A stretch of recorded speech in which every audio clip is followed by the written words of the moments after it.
জি sir. Entropy, এরপরে entropy থেকে এখানে এই যে কোশ্চেনটা, রিভার্সিবল সাইকেলের ক্ষেত্রে এন্ট্রপি সবসময় বাড়ে এবং ইউনিভার্সের যে এন্ট্রপি এটা তোমার কি কনস্ট্যান্ট থাকবে। এটা দেখাইছি তো, এটা মনে দেখাইছি। দেখায় আমি এখানে থামছিলাম যে থার্ড ল অফ থার্মোডাইনামিক্স এদের এই প্রমাণটা এটা বাদ দাও, কারণ এই কোয়েশ্চেন গুলো তোমাদের আগে দেখায় নাই। ঠিক আছে, তা তোমরা নিজ দায়িত্বে পড়তে পারো বা আমরা পরে আলোচনা করব। আজকে আমরা শুরু করব এখানে। এখানে তোমরা যারা আসছো তারা এই যে equation A B C1 C2 C3 এটা লেখার চেষ্টা করো, একটু পড়ো এবং লেখো কাগজ কলম নিয়ে। ইকুয়েশন এ বি প্রথমে লেখো, ওরা আস্তে আস্তে। Okay sir.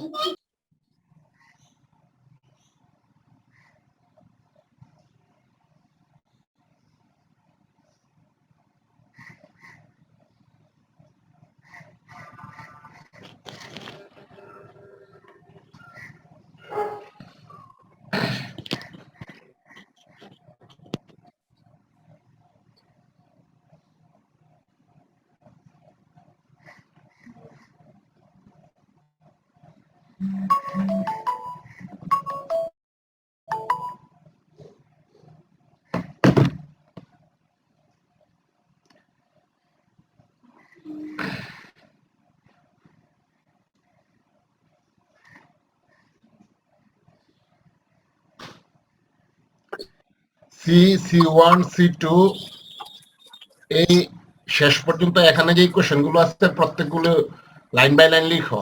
এগুলো তোমরা ইতে করছো কিনা বলে ম্যাথমেটিক্সে করছো, জানা আছে, লেখো। এরপর আমি তো আলোচনা করবই।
এই ও শাউট করবে না,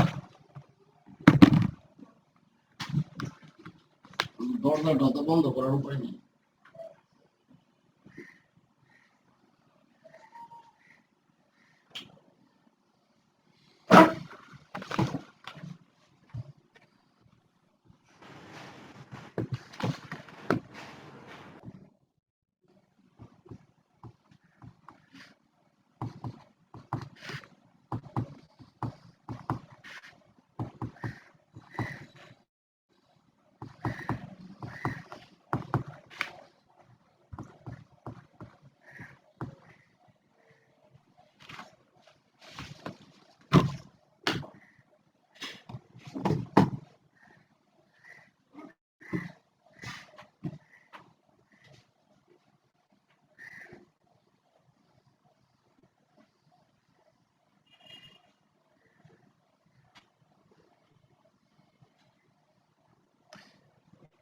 ইকুয়েশন বি পর্যন্ত যাও। এই যে তোমার ডিটারমিনেন্ট যে ফরম্যাটে আছে এই ফরম্যাট পর্যন্ত যাও।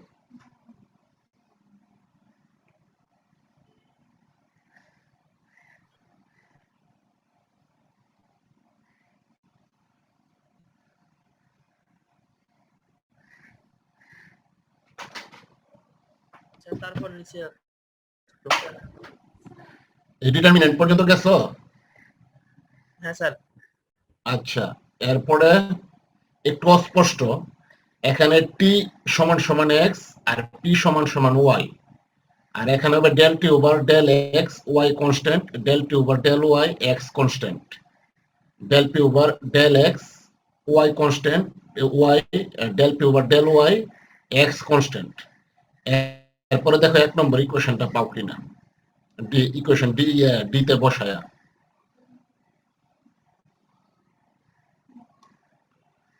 আচ্ছা, আর তো খুব একটা আসবে না, আমি প্রথম থেকে শুরু করি।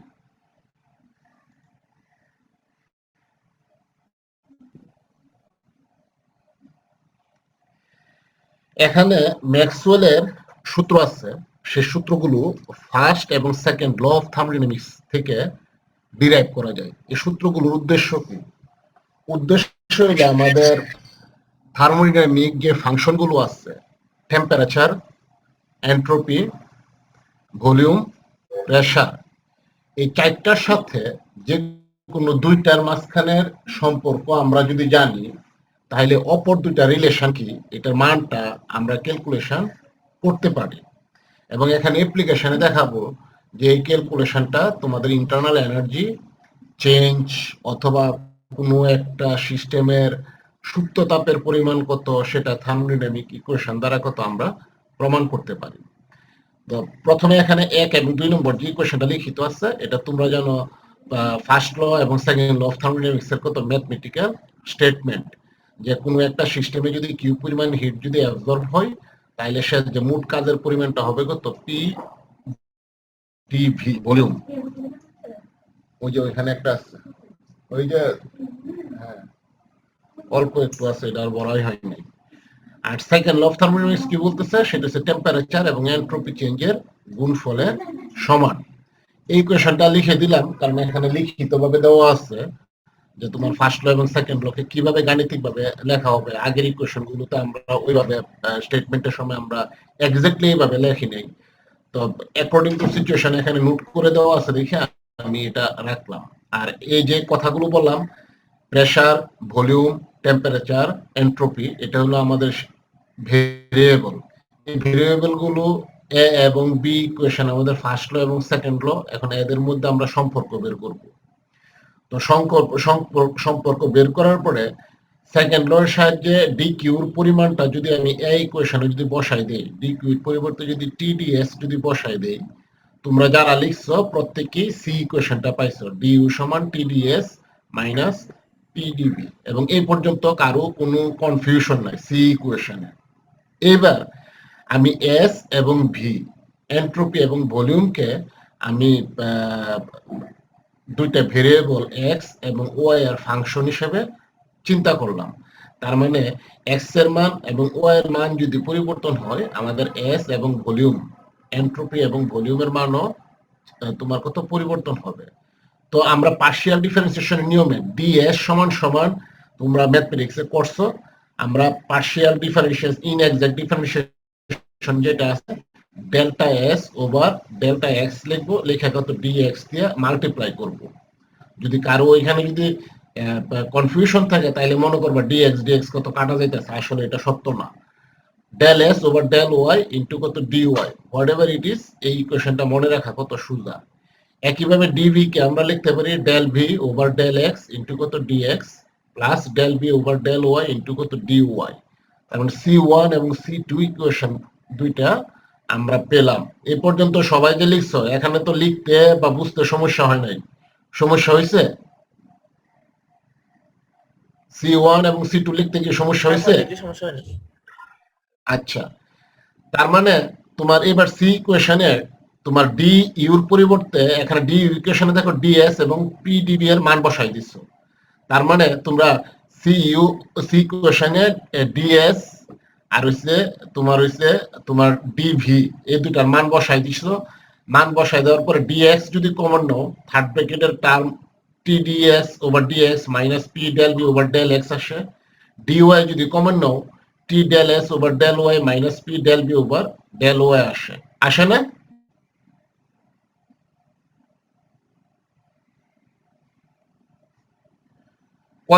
কয়জন এই ইকুয়েশন গুলো লিখছো এখন খাতা কলমে বলো তো আমাকে। আসে? যদি কমন নিলে যদি আসে, এইবার তুমি এই যে থার্ড ব্র্যাকেট যে টার্মটা, এই টার্মটাকে তুমি এই যে ডি ইউ যদি তোমার এক্স ওয়াই এবং তোমার কত ইয়ের ফাংশন হয়, এক্স এবং ওয়াই এর ফাংশন হয়, তাহলে সি ওয়ান এবং সি টু এর সাথে কম্পেয়ার করো। ডি ইউ কে তুমি কিভাবে লিখতে পারো? ডি ইউ কে লিখতে পারো তোমার ডি ইউ সমান del U over del X multiply by dx plus del U over del Y multiplied by D Y. তাহলে থার্ড ব্র্যাকেটের প্রথম যে অংশটুকু আছে ডিএক্স এর সাথে, এটাকে লিখতে পারো del U over del X, আর থার্ড ব্র্যাকেটের ডি ওয়াই এর সাথে যে টার্মটা আছে এটাকে লিখতে পারো del Y over del U over del Y. আমি ইকুয়েশনটার নাম দিছি C3 এবং C4। তোমরা যখন খাতায় লিখবা 1 2 3 ধারাবাহিক ভাবে তোমাদের আন্ডারস্ট্যান্ডেবল যেভাবে নোটটা সাজাইবা সেইভাবে ইকুয়েশনের নাম দিবা। তাহলে C3 এবং C4 ইকুয়েশনটা যে লিখছি, এটা বুঝতে পারছো তো কিভাবে লিখছি এবং কেন লিখছি? স্যার একবার বলেন। আচ্ছা, তুমি এখানে যখন C1 ইকুয়েশনটা লিখছো, ডেল এস সমান del S over del X into DX plus del S over del Y into DY, এটার পাশে তুমি ডিইউ সমান লেখো। তো ডিইউ সমান লেখো del U over del X into DX plus del U over del Y into DY লিখো। তো ডিইউ C1 এর পাশে আরেকটা ইকুয়েশন লেখো তোমরা।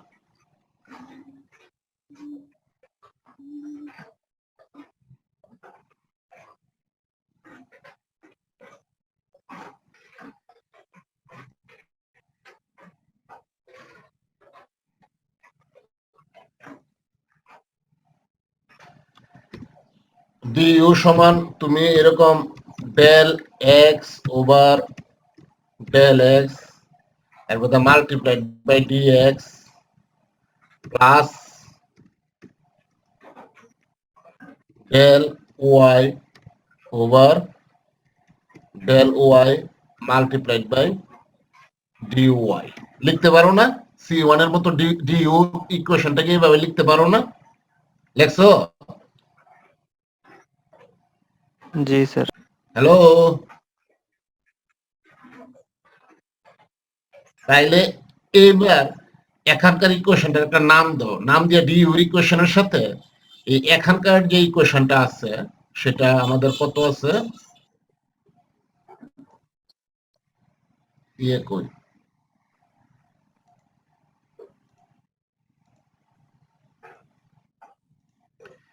তোমার এই কোশ্চেনটার সাথে ডিইউ যে ইকুয়েশনটা এখন যে লিখছো, এটা সাথে এটাকে তুমি করো, কম্পেয়ার করো। কম্পেয়ার করো, কম্পেয়ার করে থার্ড ব্র্যাকেটের টার্মটাকে আমি সরি এই ইকুয়েশন না, তোমার কোনটা আমি যে C3 এবং C4 এই ইকুয়েশনটার সাথে, আচ্ছা ওই ইকুয়েশনটা ওইখানে নিয়ে আসি।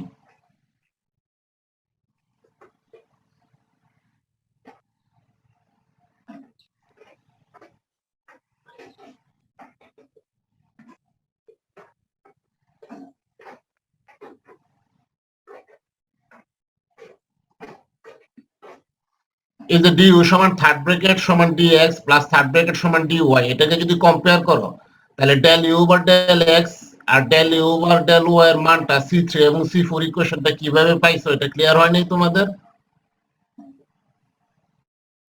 জি স্যার। এখন যদি ক্লিয়ার হয়, তার মানে এই যে আমরা এইগুলোকে পারফেক্ট বা এক্সাক্ট ডিফারেন্সিয়েশন বলি, এই C1 C2 এটাকে যদি আরেকটা ডিইউ এর যে ইকুয়েশন গুলোর নাম দাও, এগুলোর আমরা পারফেক্ট ইকুয়েশন বলি। এবং পারফেক্ট ইকুয়েশনের ক্ষেত্রে ইউলার্স কন্ডিশন তোমরা ম্যাথমেটিক্সে প্রমাণ করছো কিনা জানি না। ইউলার্স কন্ডিশন কি ম্যাথমেটিক্সে প্রমাণ করছো? যদি না করে রাখো এটা মনে রাখবা, del over del Y into del U বা ডেল এক্স সমান del over del X into del U by del Y. তার মানে কি del square U by del X del Y সমান del square U divided by del X del Y. এই টার্মটা কত পরস্পর কত সমান হয়, ঠিক আছে? সমান হলে আমি এখানে এই যে ডেল ইউ C3 ইকুয়েশন আমাদের কি আছে del U over del X আছে, এখান থেকে এই ইউলার্স কন্ডিশনে del U over del X এর মান third bracket del U over del Y এর মান থার্ড ব্র্যাকেট আমরা বসাই দিলাম। বসাই দেওয়ার পরে এবারে এইগুলোর সিম্পল গুণ করো, সিম্পল গুণ করলে ডি ইকুয়েশনটা কি তোমাদের কি চলে আসে না গুণ করার পরে? এই যে ডাবল লাইনের যে ইকুয়েশনটা আছে এটাকে যদি গুণ করো ডি ইকুয়েশনটা চলে আসে, তো আসে? হ্যাঁ স্যার। আচ্ছা, ডি ইকুয়েশনটা যদি চলে আসে, তোমরা ইন্টারমিডিয়েটে প্রত্যেককে ডিটারমিনেন্ট পড়ছো, তাহলে ডি ইকুয়েশনটাকে কত এরকম আমরা ডিটারমিনেন্টের সাহায্যে কত আমরা প্রকাশ করতে পারি না? জি স্যার।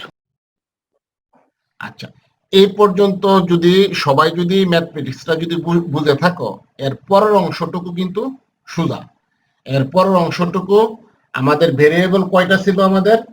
আমাদের ভেরিয়েবল ছিল প্রেসার, ভলিউম, এন্ট্রপি, আর হচ্ছে কত তোমার হচ্ছে কত এই যে চারটা ভলিউম ছিল টেম্পারেচার।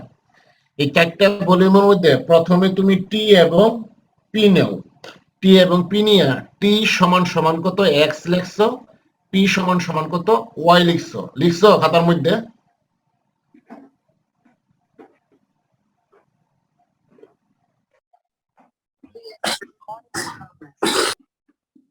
যদি লিখে থাকো তাহলে del T over del X Y constant, Y এর কোনো পরিবর্তন নাই, del T over del X এর মান কত হবে? 1 হবে না 0 হবে?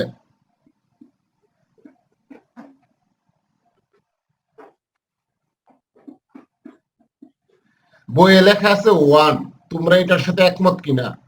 Del T over del X এর মান কি 1 হবে না 0 হবে?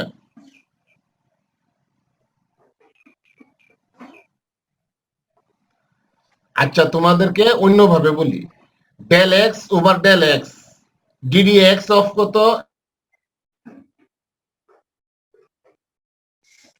এক্স, এটার মান কত? Sir 1 sir. তাহলে টি সমান সমান তো তুমি এক্স ধরছো, এখানে পার্শিয়াল ডিফারেন্সিয়েশন সেম নিয়মে কাজ করবে।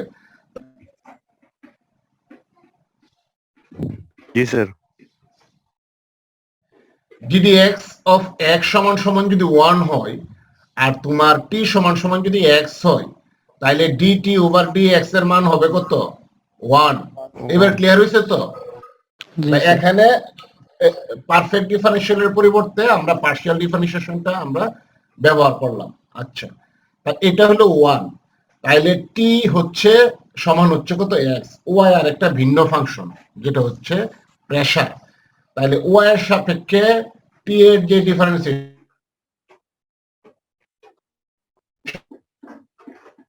Del T over del Y, Y দুইটা যদি ইন্ডিপেন্ডেন্ট ভেরিয়েবল যদি হয়, দুইটা এক্স মনে করো কলা আর ওয়াই মনে করো আপেল, মাঝখানে টাকা যদি থাকতো তাইলে এক কথা ছিল যে তোমার এরা টাকার ফাংশন হইতে পারে।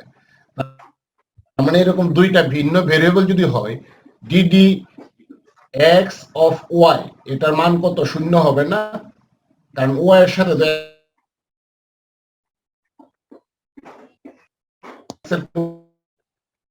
এক্স অফ ওয়াই এটার মান হবে কত? যখন ওয়াই কনস্ট্যান্ট, তোমার হচ্ছে কত sorry DT over D Y, যখন এক্স কনস্ট্যান্ট, এক্স এর কোনো পরিবর্তন নাই, তার মানে টি যেটা আছে সেটা হচ্ছে কনস্ট্যান্ট।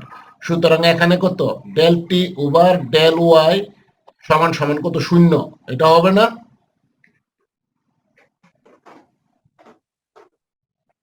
সর্বনাশ।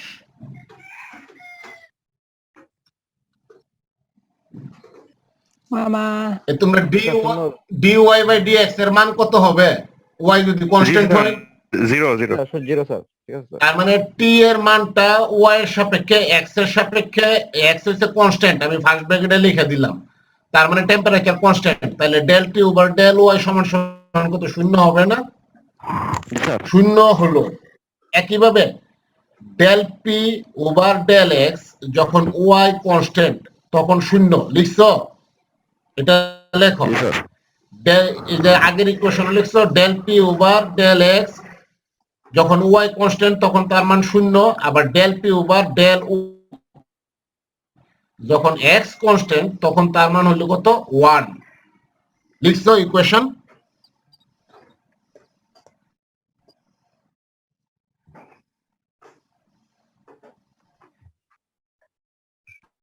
জি স্যার, ঠিক আছে এগুলো।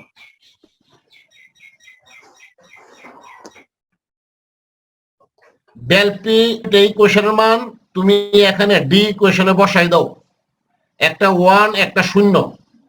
Del T over del X যেটা আর del P over del Y যেটা সেটা হবে কত, 1। তাহলে del P over del Y এখানে 1 আছে, del T over del X এখানে আছে, আর বাকিগুলো কত, এই যে মাইনাসের এখানকার টার্ম এবং ডাইন পক্ষের প্রথম টার্ম, এই দুইটা কত শূন্য হয়ে যেতেছে। কেউ কিছু বলছো? ও ওটা করছে এ এ কান্দে না কান্দে না কান্দে না কান্দে না কান্দে না সে আবার মাইক্রোফোনটা রেখে আবার কথা বলে, সে ক্লাস করতেছে না। ডি ইকুয়েশনে বসাইছো? হ্যাঁ বুঝুন দে আমরা তুমি সিজন দে না ইয়া হান মুখলেসুর মিউট কর মামা মামা মাসি ও তুমি মুখলেসুর ও দেখতেছি তুমি আমারে হ্যাঁ ভাই মিউট কর। মামা মাসছে ই কুদা আপনি ওকে মিউট করে দেন স্যার, ও স্যার ফোনের কাছে না। আপনি মিট করে দেন স্যার। স্যার অল মিউট করে দেন ইয়া হান কথা আনি এই কো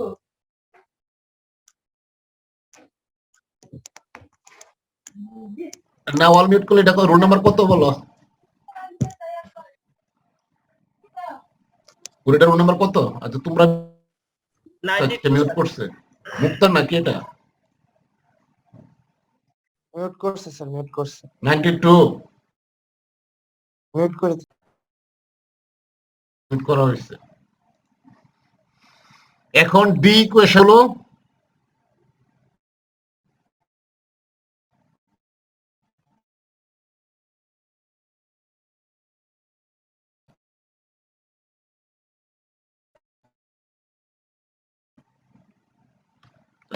del P over del X, এটাও শূন্য, তার মানে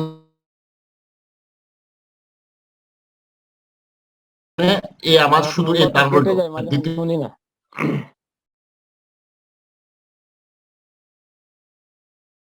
কত বাজে জাস্ট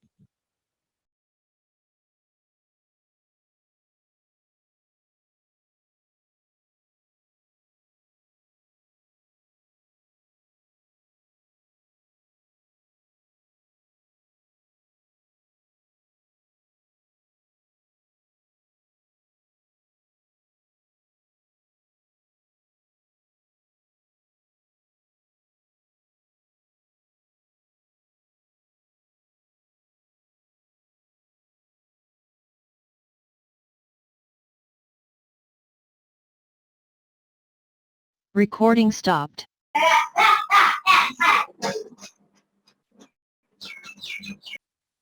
স্যার কোথায় কি আউট হয়ে গেছে সুপেন চাকমা? হ্যাঁ, স্যার চলে গেছে।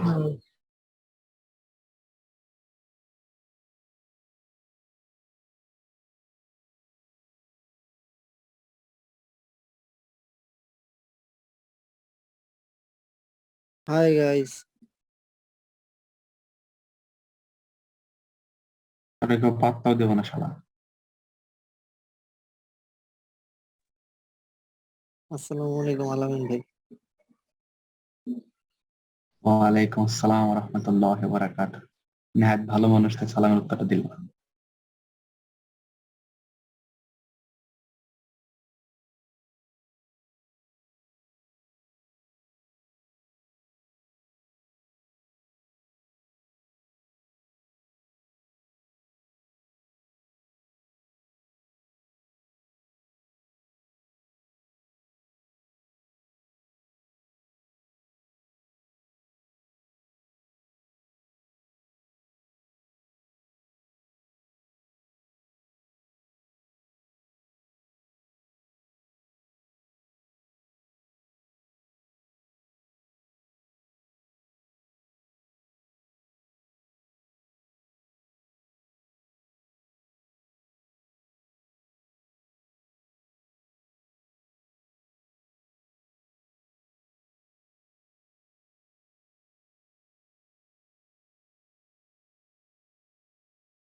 আমার ছেলে 11 বছর বয়স। এই তোমার মোবাইলের এতক্ষণ ইতে ছিলাম, কিনা বললো ওয়াইফাই, মোবাইলের পাসওয়ার্ড, হটস্পটের পাসওয়ার্ড 2 দিন পরে পরে চেঞ্জ করে। এখন মোবাইলের পাসওয়ার্ড নিচ্ছে না, আল্লাহ জানে কি আবার কোন কাজ করছে, কোথায় কি উল্টাপাল্টা করে রাখছে। আচ্ছা যাই হোক, তোমরা এই কোশ্চেনটার মাঝে যদি বসাইলে এখানে del S over del Y সমান minus del B over del X, এটা লিখতে পারো কিনা দেখো। Del S over del T over del X এর মান হচ্ছে কত 1, সুতরাং কি থাকতেছে del S over del Y এখানে থাকতেছে। Del P over del B এর মান হচ্ছে 1, তাহলে ডাইন পাশে কি থাকতেছে minus del B over del X. তাইলে এখানে ডেল এস এবং ডেল ওয়াই এর মানটা কখন হয়, যখন তোমার এক্স কনস্ট্যান্ট থাকে। আর del B over del X এর মানটা কখন তোমার থাকে ভ্যালিড করে, যখন এক্স কনস্ট্যান্ট থাকে। তাইলে আমরা এই সমীকরণে আমরা কি লিখতে পারি, সরি ওই প্রথমটা বোধ ওয়াই, ডেল এস ওয়াই সমান আমরা কি ধরছিলাম পি, ওয়াই সমান del S over del P সমান সমান minus del B over del P, যখন তোমার পি কনস্ট্যান্ট আর এখানে এক্স এর পরিবর্তে হলো কত আমাদের টি কনস্ট্যান্ট। এটা হলো আমাদের ম্যাক্সওয়েলের 1 নম্বর সমীকরণটা। এখানে মোবাইল দিয়ে যখন আমি স্ক্যান করছি তখন কিছু অস্পষ্টতা থাকার কারণে একই জিনিস তোমাদেরকে আবার এখানে লিখে দিছি। তার মানে আমি প্রথমে আমি যে কোশ্চেনটা পাইলাম, এখন সেই কোশ্চেনটা আমি কোনটা পাইলাম, ওদের অ্যারেঞ্জমেন্টটা একটু ভিন্ন আর কি, সেটা আমি পাইলাম, এটা পাইছি ওই। আচ্ছা এটা মিলাই নিও, এখন খুঁজতে কষ্ট হইতাছে। তাহলে আমাদের 1 নম্বর ইকুয়েশনটা যে পাইছি, সবাই পাইছো, অঙ্ক করে পাইছো 1 নম্বর ইকুয়েশনটা? হ্যালো, জি স্যার, জি স্যার পাইছি স্যার। 1 নম্বর ইকুয়েশনটা যদি পাও, এবার এস এবং পি এই দুইটাকে ভেরিয়েবল নাও। এস সমান সমান কত এক্স আর পি সমান সমান কত ওয়াই নিছো। নেওয়ার পরে এখানে ডেল এস ওভার কত ডেল এক্স সমান সমান হচ্ছে কত 1, del S over del Y সমান সমান হচ্ছে কত 0, del P over del X সমান সমান হচ্ছে কত 0, del P over del Y সমান সমান হচ্ছে কত 1। এবার এই মানগুলো যদি এখানে যদি বসাই দাও, তাহলে আমার del S over del X যেখানে আছে, del S over del X যেখানে আছে, তার মানে এটা আমার কত এক্সিস্ট করবে 1, আর del S over del Y হচ্ছে কত 0। একইভাবে আমার কি আছে এস এবং পি নিচ্ছি, সেটা হবে আমাদের কত del P over del Y যেখানে আছে, স্যার এই পেজটা অনেক সেটা হবে, ঘোলা, দেখা যায় না।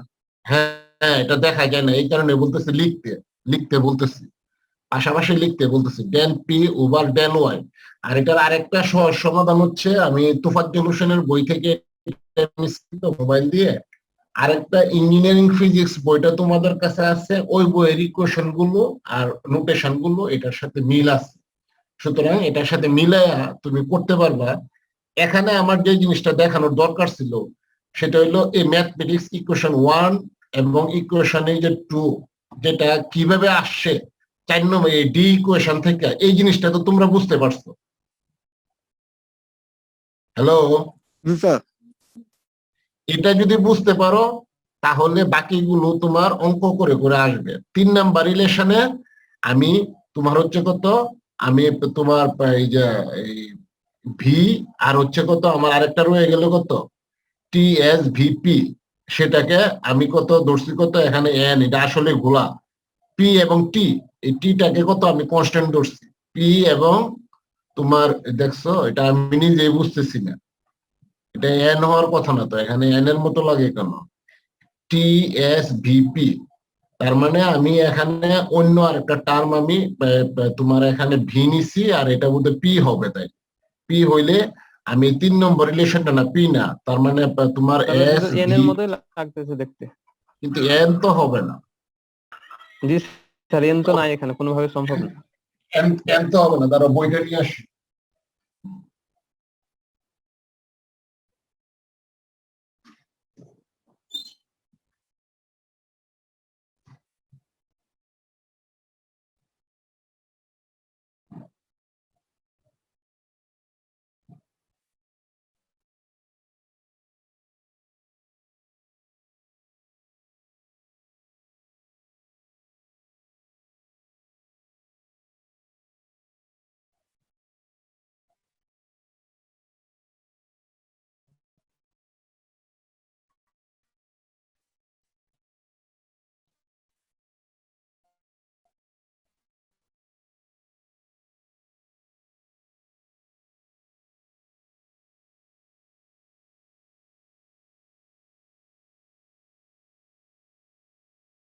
Recording in progress.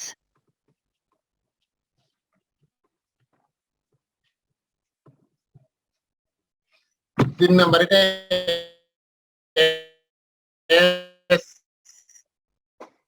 এস রেখে আবার বলেন, আপনার কথা কেটে গেছিল। তোমার এস সমান সমান এক্স আর ভি সমান সমান ধরছে কত 3 নাম্বার রিলেশনে এস এস ভি সমান সমান কত ওয়াই ওয়াই দিলে এখানে যে রিলেশনটা পাচ্ছ তোমরা 3 নাম্বার সেটা হচ্ছে ডেল টি ওভার কত ডেল ভি সরি 3 নাম্বার হচ্ছে del T over del V minus থাকবে সমান সমান হচ্ছে কত ডেল পি ওভার কত ডেল এস। এটা হবে 3 নাম্বার ইকুয়েশনটা। একইভাবে 4 নাম্বার ইকুয়েশনে টি এবং ভি এই দুটাকে এক্স এবং ওয়াই ধরে আগের মতো মান বের করবা, মান বের করে কত তুমি এখানে 4 নাম্বার ইকুয়েশন রাখবে। 5 নাম্বার ইকুয়েশনে তুমি পি এবং ভি এর মানটা তুমি এক্স এবং ওয়াই ধরার পরে যে রিলেশনটা পাইবা সেই রিলেশনগুলো যদি বসাই দাও এখানে দেখো তোমার টার্মটা কিন্তু আগের মতো আসতেছে না, এখানে দুই পাশে কিন্তু দুইটা টার্ম থাকতেছে। দুইটা টার্ম থেকে ফাইনালি রেজাল্ট হবে কত দুইটা টার্মের বিয়োগফলের রেজাল্ট হবে কত 1। একইভাবে 6 নম্বর ইকুয়েশনে টি এবং এস এই দুইটাকে যদি বসাই দাও তখন 6 নম্বর রিলেশনটা করো তো তোমরা দেখে দেখে করো তো 6 নম্বর ইকুয়েশনটা এখানে স্পষ্ট আছে স্ক্যানিংটা। 6 নম্বর যে রিলেশনটা আছে টি সমান সমান এক্স এস সমান সমান ওয়াই এরপরে del T over del X del S over del X ইত্যাদি সমান 0 অথবা 1 হবে। এরপরে ডি ইকুয়েশনে এই মানগুলো বসায় দেখো তো 6 নম্বর রিলেশন যেটা আছে সেটা তোমরা পাও কিনা।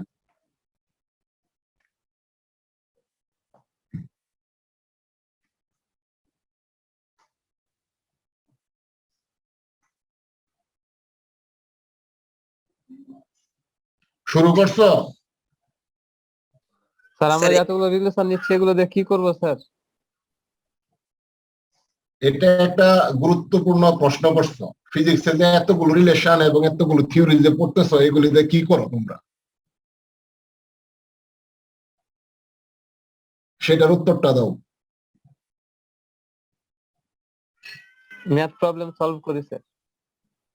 হ্যাঁ, টিউশন ম্যাথ প্রবলেম সলভ করো না, ম্যাথ প্রবলেম সলভ করো না। তুমি তোমার জীবনে প্রত্যেকদিন সকালে ঘুম থেকে উঠার পরে এবং ঘুমে থাকার মধ্যে 24 আওয়ার্স ফিজিক্সের এই সূত্রগুলো তুমি ব্যবহার করো। 24 আওয়ার্স প্রত্যেকটা শ্বাস প্রশ্বাসের সাথে ফিজিক্সের এই সূত্রগুলো ব্যবহার করো। তুমি সিভিল ইঞ্জিনিয়ার, তুমি সিভিল ইঞ্জিনিয়ার যে হইলা, সিভিল ইঞ্জিনিয়ার তুমি যে করবা বিল্ডিং যে ডিজাইন করবা, এখানে ফিজিক্সের সূত্র ছাড়া তুমি কোনো ডিজাইন করতে পারবা, কোনো বার তৈরি করতে পারবা? You can never. তুমি বিল্ডিং ডিজাইন করলা, এখন বিল্ডিং এ থার্মোডাইনামিক্স আমরা কেন পড়তেছি? তোমার হিট ট্রান্সফার তোমার কিরকম ভাবে হবে, একটা বিল্ডিং ম্যাটেরিয়ালস এর কিরকম ভাবে হবে এটা করার জন্য করতেছি। কিন্তু তখন এখন তো আমরা তো তোমরা তো মনে করো যে এখন যে নতুন যে বিল্ডিং গুলো হচ্ছে বাংলাদেশে, এখানে যে গ্লাস যে ব্যবহার করতেছো, গ্লাস যে কোটিংস যে যেটা আছে সেখানে দেখবা যে কিছু কিছু কোটিংস আছে সূর্যের আলো ভিতরে প্রবেশ করতে দেয়, যেমন শীত প্রধান দেশে ঘরটাকে উষ্ণ রাখার জন্য। আর আমাদের দেশে হচ্ছে উল্টা, কিছু কিছু কোটিং আছে আমরা সূর্যের কিছু কিছু সিলেক্টিভ যে ওয়েভলেংথ আছে এইগুলোকে আমরা আগে অ্যাবজর্ব করাই ফেলি যাতে ঘরটা যাতে ঠান্ডা থাকে। এখন তোমাদের কাজটা হলো তোমরা যখন ইঞ্জিনিয়ারিংটা যখন পড়ার সময় তোমরা ম্যাক্সিমাম জিনিসই একটা বেসিক জিনিস কাজ করার পরে তোমরা শুধু ব্যবহার করো, ইঞ্জিনিয়ারিং সূত্রগুলোকে ব্যবহার করো। মোস্ট অফ দ্য কেস একটা কোম্পানির কাছে যখন ব্যবহার করা হয় তখন এটা করো, কিন্তু R&D research and development section যেটা আছে বাংলাদেশের কোনো সরকারি কিংবা বেসরকারি প্রতিষ্ঠানে এটা স্ট্রংলি নাই। তোমরা যারা বিএসসি ইঞ্জিনিয়ার হচ্ছ, যারা মাস্টার্স করে যখন চাকরি করতেছো, তোমাদের পাশাপাশি আরেকটা কাজ হচ্ছে তুমি যে কোম্পানিতে চাকরি করো শুধু অন্যের যে উৎপাদন যেগুলো আছে এগুলো ব্যবহার করা না, সাথে সাথে কোনটা কেন তোমার এখানে ভালোভাবে কাজ করে সেটার একটা সেকশন থাকে। ওই সেকশনটা বাংলাদেশে অনুপস্থিত, যে কারণে তুমি প্রশ্ন করছো। এখন এই রিলেশন গুলিতে কি করবা সেটা যদি তোমার যদি মানে এই প্রশ্ন থাকে তাহলে তো তুমি মনে করো তোমাদের অনেক স্যারদেরও প্রশ্ন আছে তাইলে তোমরা ফিজিক্স কেমিস্ট্রি ম্যাথ সায়েন্সের যে সাবজেক্ট গুলো আছে এইগুলো না পড়ে ইন্টারমিডিয়েট না পড়ে তো তুমি ইঞ্জিনিয়ার হয়ে যেতে পারো। তোমার তো দরকার নাই, তুমি তো বাই ডিফল্ট জন্মগতভাবে তুমি ইঞ্জিনিয়ার হয়ে যেতে পারো। এটা কোশ্চেন হচ্ছে এই রিলেশন গুলো তুমি যখন রিয়েল লাইফে যখন প্রবলেম যখন ফেস করবা, এবং আমরা সারাক্ষণ আমরা থার্মোডাইনামিক্স এর মধ্যে এই ইউনিভার্স এবং প্রত্যেকটা সিস্টেম প্রত্যেকটা বস্তু জড়িত। আমরা এইগুলো অনেকেই, আমি তোমাকে যে প্রশ্ন করছি তার মানে আমি যে ফিজিক্সে যে আমি এতগুলো সূত্র পড়লাম বা ফিজিক্স পড়ি বা পড়াই, আমি কি জানি কোন সূত্রটা কখন কাজে লাগে? আমি যে টেলিফোন ম্যাক্সওয়েলের ইলেকট্রোম্যাগনেটিক থিওরির 4টা সূত্র তোমরা বইয়ে হয়তো পাইছো, ডেল ডট বি সমান 0, এরপরে তোমার হচ্ছে ডেল ডট ই মানে ইলেকট্রিক ফিল্ড এবং ম্যাগনেটিক ফিল্ডের সাথে তোমার যে পরিবর্তন হয় এরকম 4টা সূত্র ইলেকট্রোম্যাগনেটিক যে 4টা সূত্র আছে, এটা ইন্টারে প্রমাণ করো নাই কিন্তু কোন বইয়ে অথবা কোথাও হয়তো লেখা আছে, পাইছিলা ইন্টারে?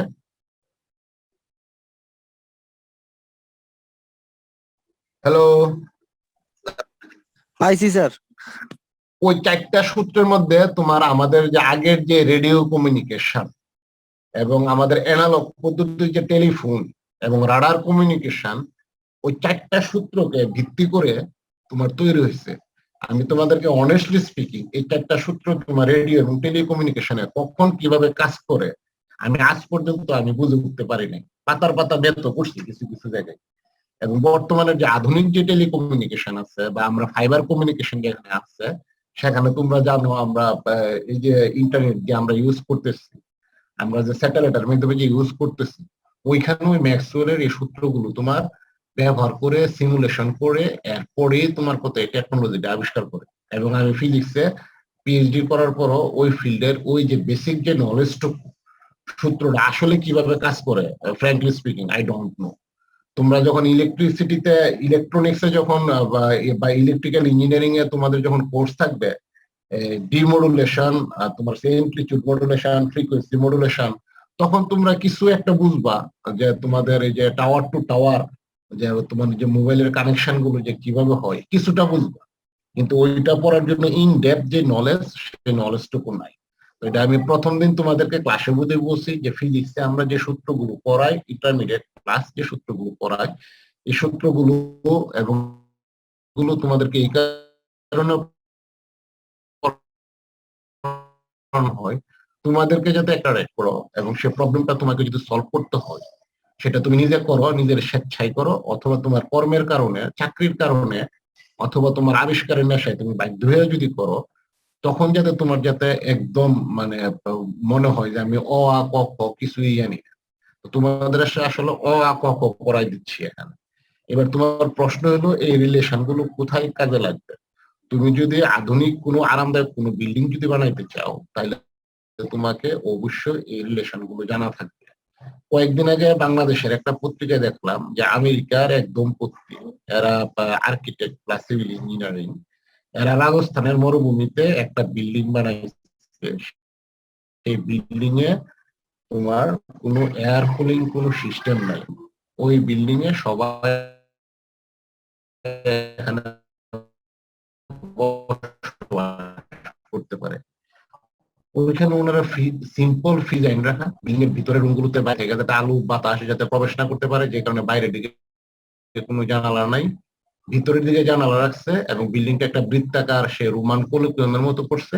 তো ভিতরের যে সূর্যের আলো এবং ভিতরের যে বাতাসটা এটা ট্র্যাপ করছে, ট্র্যাপ করে যে মেইন এন্ট্রেন্স দিয়া ওইখানে বাতাস ঢোকার আশা, মেইন এন্ট্রেন্স এবং উপরটা খোলা রেখে মাঝখানে যে বড় যে উঠানটা আছে ওই উঠানের তাপমাত্রা মরুভূমির তাপমাত্রার সাথে তোমার অনেক অনেক কম এবং উইদাউট এয়ার কুলার এরা থাকে। তো এই যে কমন যে সায়েন্স যেটা আছে ফিজিক্স তোমার হচ্ছে ন্যাচারাল সায়েন্স, আর ম্যাথমেটিক্স হচ্ছে ফিজিক্স এর ভাষা, আর কেমিস্ট্রি এবং ফিজিক্স একটা সময় কত ওভারল্যাপ করে একটা জায়গায় গিয়া।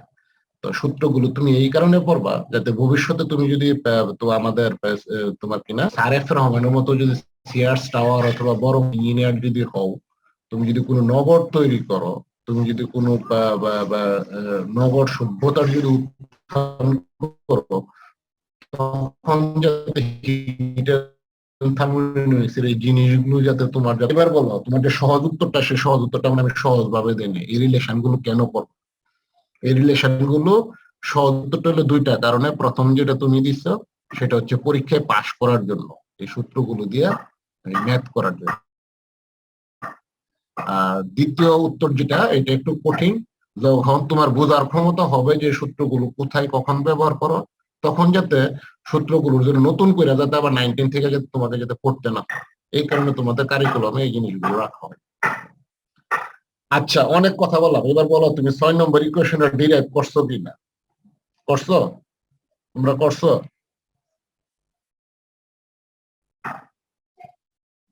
জি স্যার। জি স্যার। আচ্ছা, করছো মানে তুমি বুঝে করছো তো না? দেখে দেখে করছো। এই মানগুলো বসাইছো, বসাইবার তোমার না বুঝে করো নাই তো? দেখে দেখে বুঝে বুঝে। হ্যালো, আচ্ছা গুড। এখন তোমার যে এরা মনে রাখছে এসপিটিভি এরকম একটা ক্লকওয়াইজ ডিরেকশনে একটা সাইকেল যদি করো, এরপরে এই 6টা রিলেশন তুমি কতক্ষণে আমি আরেকটা দিয়ে দিচ্ছি। এখানকার তোমার যে স্ক্যানিংটা এটা অফিস থেকে করাইছিলাম, তো ওই স্ক্যানিংটার সাথে তুমি ওইটা অথবা হিট এন্ড থার্মোডাইনামিক্স যদি না থাকে কম্পেয়ার করতে পারবে। এইভাবে ওই একটার পরে একটা তুমি যদি করে যাও তাইলে 6টা রিলেশন পাবা। আচ্ছা, এরপরে যদি কোনো কনফিউশন যদি থাকে তাহলে আমার অফিসে গিয়ে তোমার মোবাইলের স্ক্যানে কোনো কারণে গন্ডগোল হয়েছে, দেখতে হবে আর একটু ভালো স্ক্যান করতে পারি কিনা এই দুইটা পেজ। তাই আমি তোমাদেরকে পরে দিয়ে দিব। তোমরা যদি বাসায় যদি ইঞ্জিনিয়ারিং ফিজিক্স বইটা যদি না থাকে তাহলে তোমরা রিসেন্টলি 1-2 দিনের ভিতরে। এবার আসো প্র্যাকটিক্যাল যে অ্যাপ্লিকেশন, স্যার লাল যে অ্যাপ্লিকেশনটা আমাদের কি হয়েছে? লাল ক্রস মানে এতক্ষণ যা পড়াইছি এই জিনিসগুলো তোমার ওই রাজপুতের বই থেকে তুলে দিচ্ছি, যাতে তোমাদের এখানে যদি বুঝতে যদি কোনো কারণে যদি এই অস্পষ্টতা বা ঝাপসার কারণে যদি কোনো কারণে যদি সমস্যা হয়, এটার সাথে কম্পেয়ার করে যাতে তোমরা যাতে ওই ইকুয়েশন গুলো করতে পারো। দুইটা একই জিনিস। এই যে ইকুয়েশন ডি, এখানে যেটা ইকুয়েশন 7, এর আগে মনে করো এরা একটু ওই ইউলার সাইড যে এটা হচ্ছে তোমার কত C1 C3 C4 এর পরে হবে কত C5। এখানে ওনারা ইউলার আইডেন্টিটিটা একটু জটিল ভাবে লিখছে, তা নয়। তো আমি তোফাজ্জল হোসেন স্যারের বই থেকে দিচ্ছি, আমার কাছে মনে হচ্ছে এটা ফলো করার জন্য ইজি হবে এবং তোমাদের সলভ করতে সহজ হবে। কোনো কারণে তোফাজ্জল স্যারের বইয়ের এখানে যেহেতু ঝাপসা আছে, সে তুমি যদি এখানে ইকুয়েশন গুলো যদি কম্পেয়ার করো তখন তোমার লিখতে সুবিধা হবে, যে কারণে আমি এটা দিয়ে দিচ্ছি, অন্য আর কোনো কারণ নাই। সুতরাং এটা তোমাদেরকে পড়তে হবে না, এটা হচ্ছে কম্পেয়ার করার জন্য এখানে লিখে দিচ্ছি। In case of obscure of scan, এই বাক্য অত ভুল করছি আমি। You can compare above equation with followings. আচ্ছা, এবার আসো ডেরাইভ ক্ল্যাপারেন্স ইকুয়েশন। ক্ল্যাপারেন্স ইকুয়েশনে সুপ্ত তাপ কাকে বলে? আমাকে সংজ্ঞা এক্স্যাক্টলি না বলতে পারলো সুপ্ত তাপ জিনিসটা কি, একজন আমাকে বুঝাও। সুপ্ত তাপ কাকে বলে?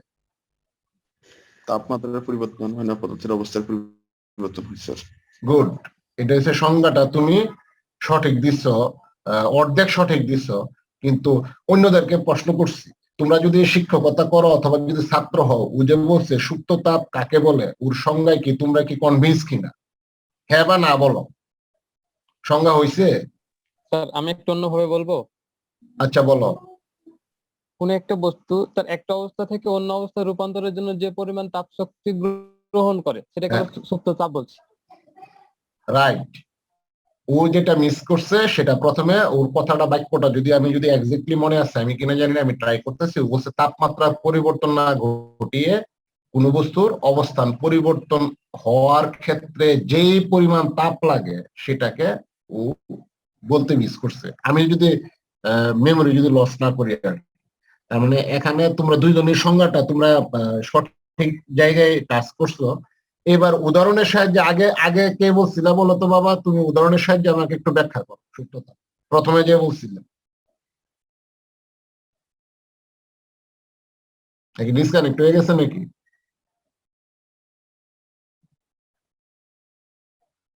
ওরে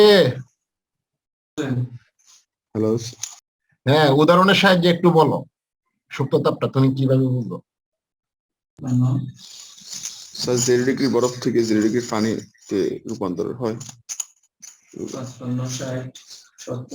তুমি উত্তরটা সঠিক দিচ্ছ, সবাই যাতে বুঝে। লেমেন যারা মনে করো তোমার ক্লাসের ছাত্রছাত্রী আছে, 9, 10 বা ইন্টারমিডিয়েট ছাত্রছাত্রীকে তুমি পড়াচ্ছ, এরকম ব্যাপার একটু গুছায় বলো না। আমি জানি দেখে বলতেছি উত্তরটা সঠিক, আর একটু সুন্দর করে বলো না যাতে আমি বুঝতে পারি। স্যার 0 ডিগ্রি বরফ থেকে যখন 0 ডিগ্রির পানিতে হয় তখন তো মানে কঠিন অবস্থা থেকে এটা তরল অবস্থায় পরিণত হয়েছে। আর এখানে তাপমাত্রার পার্থক্য নেই, কিন্তু তাপ ওইটা যে অবস্থান পরিবর্তন হয়েছে সেই জন্য তো কিছু তাপ লাগছে। রাইট, এটা কি সূত্র তাপ বলে আর কি স্যার? এখানে গুড। এখন এখানে বলছো, এখানে দেখো আমরা আরেকটু স্পেসিফিক্যালি টার্মস গুলো নিয়ে আসি। প্রথম কথা হইলো, আমরা যদি কোনো বস্তুর অবস্থার পরিবর্তন ঘটাইতে চাই আমাদেরকে তাপ প্রয়োগ করতে হয়। আমার বাক্যটা কি সত্য না মিথ্যা? Yes or no? Yes. Yes sir. আচ্ছা, যখন কোনো বস্তুতে যখন তাপ দেই তখন কি ওই বস্তুর তাপমাত্রা বাড়ে না কমে? বাড়ে স্যার। বাড়ে, এটাও সত্য। এখন আসো, আমরা বস্তুর যে ফেজ বা দশা বা অবস্থা স্টেট, এখানে অবস্থা হবে স্টেট, এটার পরিবর্তনের সময় আমরা চিন্তা করি একটা কঠিন বস্তু আমাদের চোখের সামনে যেটা আমরা সহজ আছে সেটা আমরা বলি বরফ। বরফ হচ্ছে কঠিন।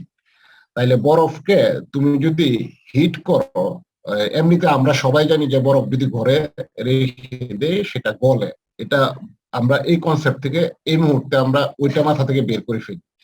বরফে আমি একটা পাত্রে নিলাম, একটা ডেকচিতে নিলাম, ডেকচিতে নিয়ে আমি চুলায় বসায় দিলাম। চুলায় বসায় দিলে আমার কত বরফের তাপমাত্রা হচ্ছে 0 ডিগ্রি সেন্টিগ্রেড। এখানে হিসাব মতে তোমার কত বরফের পরিবর্তে যদি একটা লোহা যদি বসাও, ওই লোহার কত তাপমাত্রা কত বাড়ার কথা না? হ্যালো, কিন্তু বরফ যখন বসাইতেছো বরফটা যেহেতু সাথে সাথে গলা শুরু করে, বরফে গলার ক্ষেত্রে তোমার কত তাপ দিচ্ছ কিন্তু তাপমাত্রা বাড়তেছে না। তার মানে এই বরফের তোমার এই যে 9, 10 যে পড়ছো, ভর ইন্টু আপেক্ষিক তাপ ইন্টু তাপমাত্রার পার্থক্য, যে পরিমাণ হিট দিচ্ছ সে তাপমাত্রা বাড়তেছে না, তাপমাত্রা কনস্ট্যান্ট আছে। তার মানে এই হিটটা যাচ্ছে কোন? এই হিটটা হচ্ছে কঠিন অবস্থা থেকে বরফকে তরল অবস্থায় আনতে যে শক্তি, যে পরিমাণ তাপ শক্তি দরকার হয় সেই ক্ষেত্রে কত এই তাপটুকু ব্যবহৃত হচ্ছে।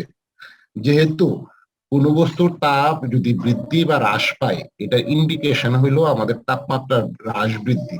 এখানে সেই ইন্ডিকেশনটা পাওয়া যাচ্ছে না, এই কারণে লেটেন্ট বা সুপ্ত তাপ আমরা বলতেছি। এই তাপটা আমরা দিচ্ছি কিন্তু সে তাপমাত্রার কোনো বৃদ্ধি দেখাচ্ছে না, যে কারণে এখানে সুপ্ত, বাংলায় সুপ্ত, ইংরেজিতে লেটেন্ট শব্দটা কত চলে আসছে। তার মানে তোমরা সবাই সঠিক এবং তোমরা সবাই বুঝছো, এবং আশা রাখি অন্যরা যারা আছো তাদের এখন এই জিনিসটা কত ক্লিয়ার হয়েছে। এখানে আমরা একটু আগে যে প্রশ্ন করলাম যে এই রিলেশন গুলো আমরা কেন পড়ব, এখানে তোমাদের সিলেবাসটা সংক্ষিপ্ত, আর আমি তো খুবই দূর অবস্থায় আছি, ক্লাস শেষ করতে গিয়ে আমি অন্য আর এক্সাম্পল গুলো আনতে পারলাম না।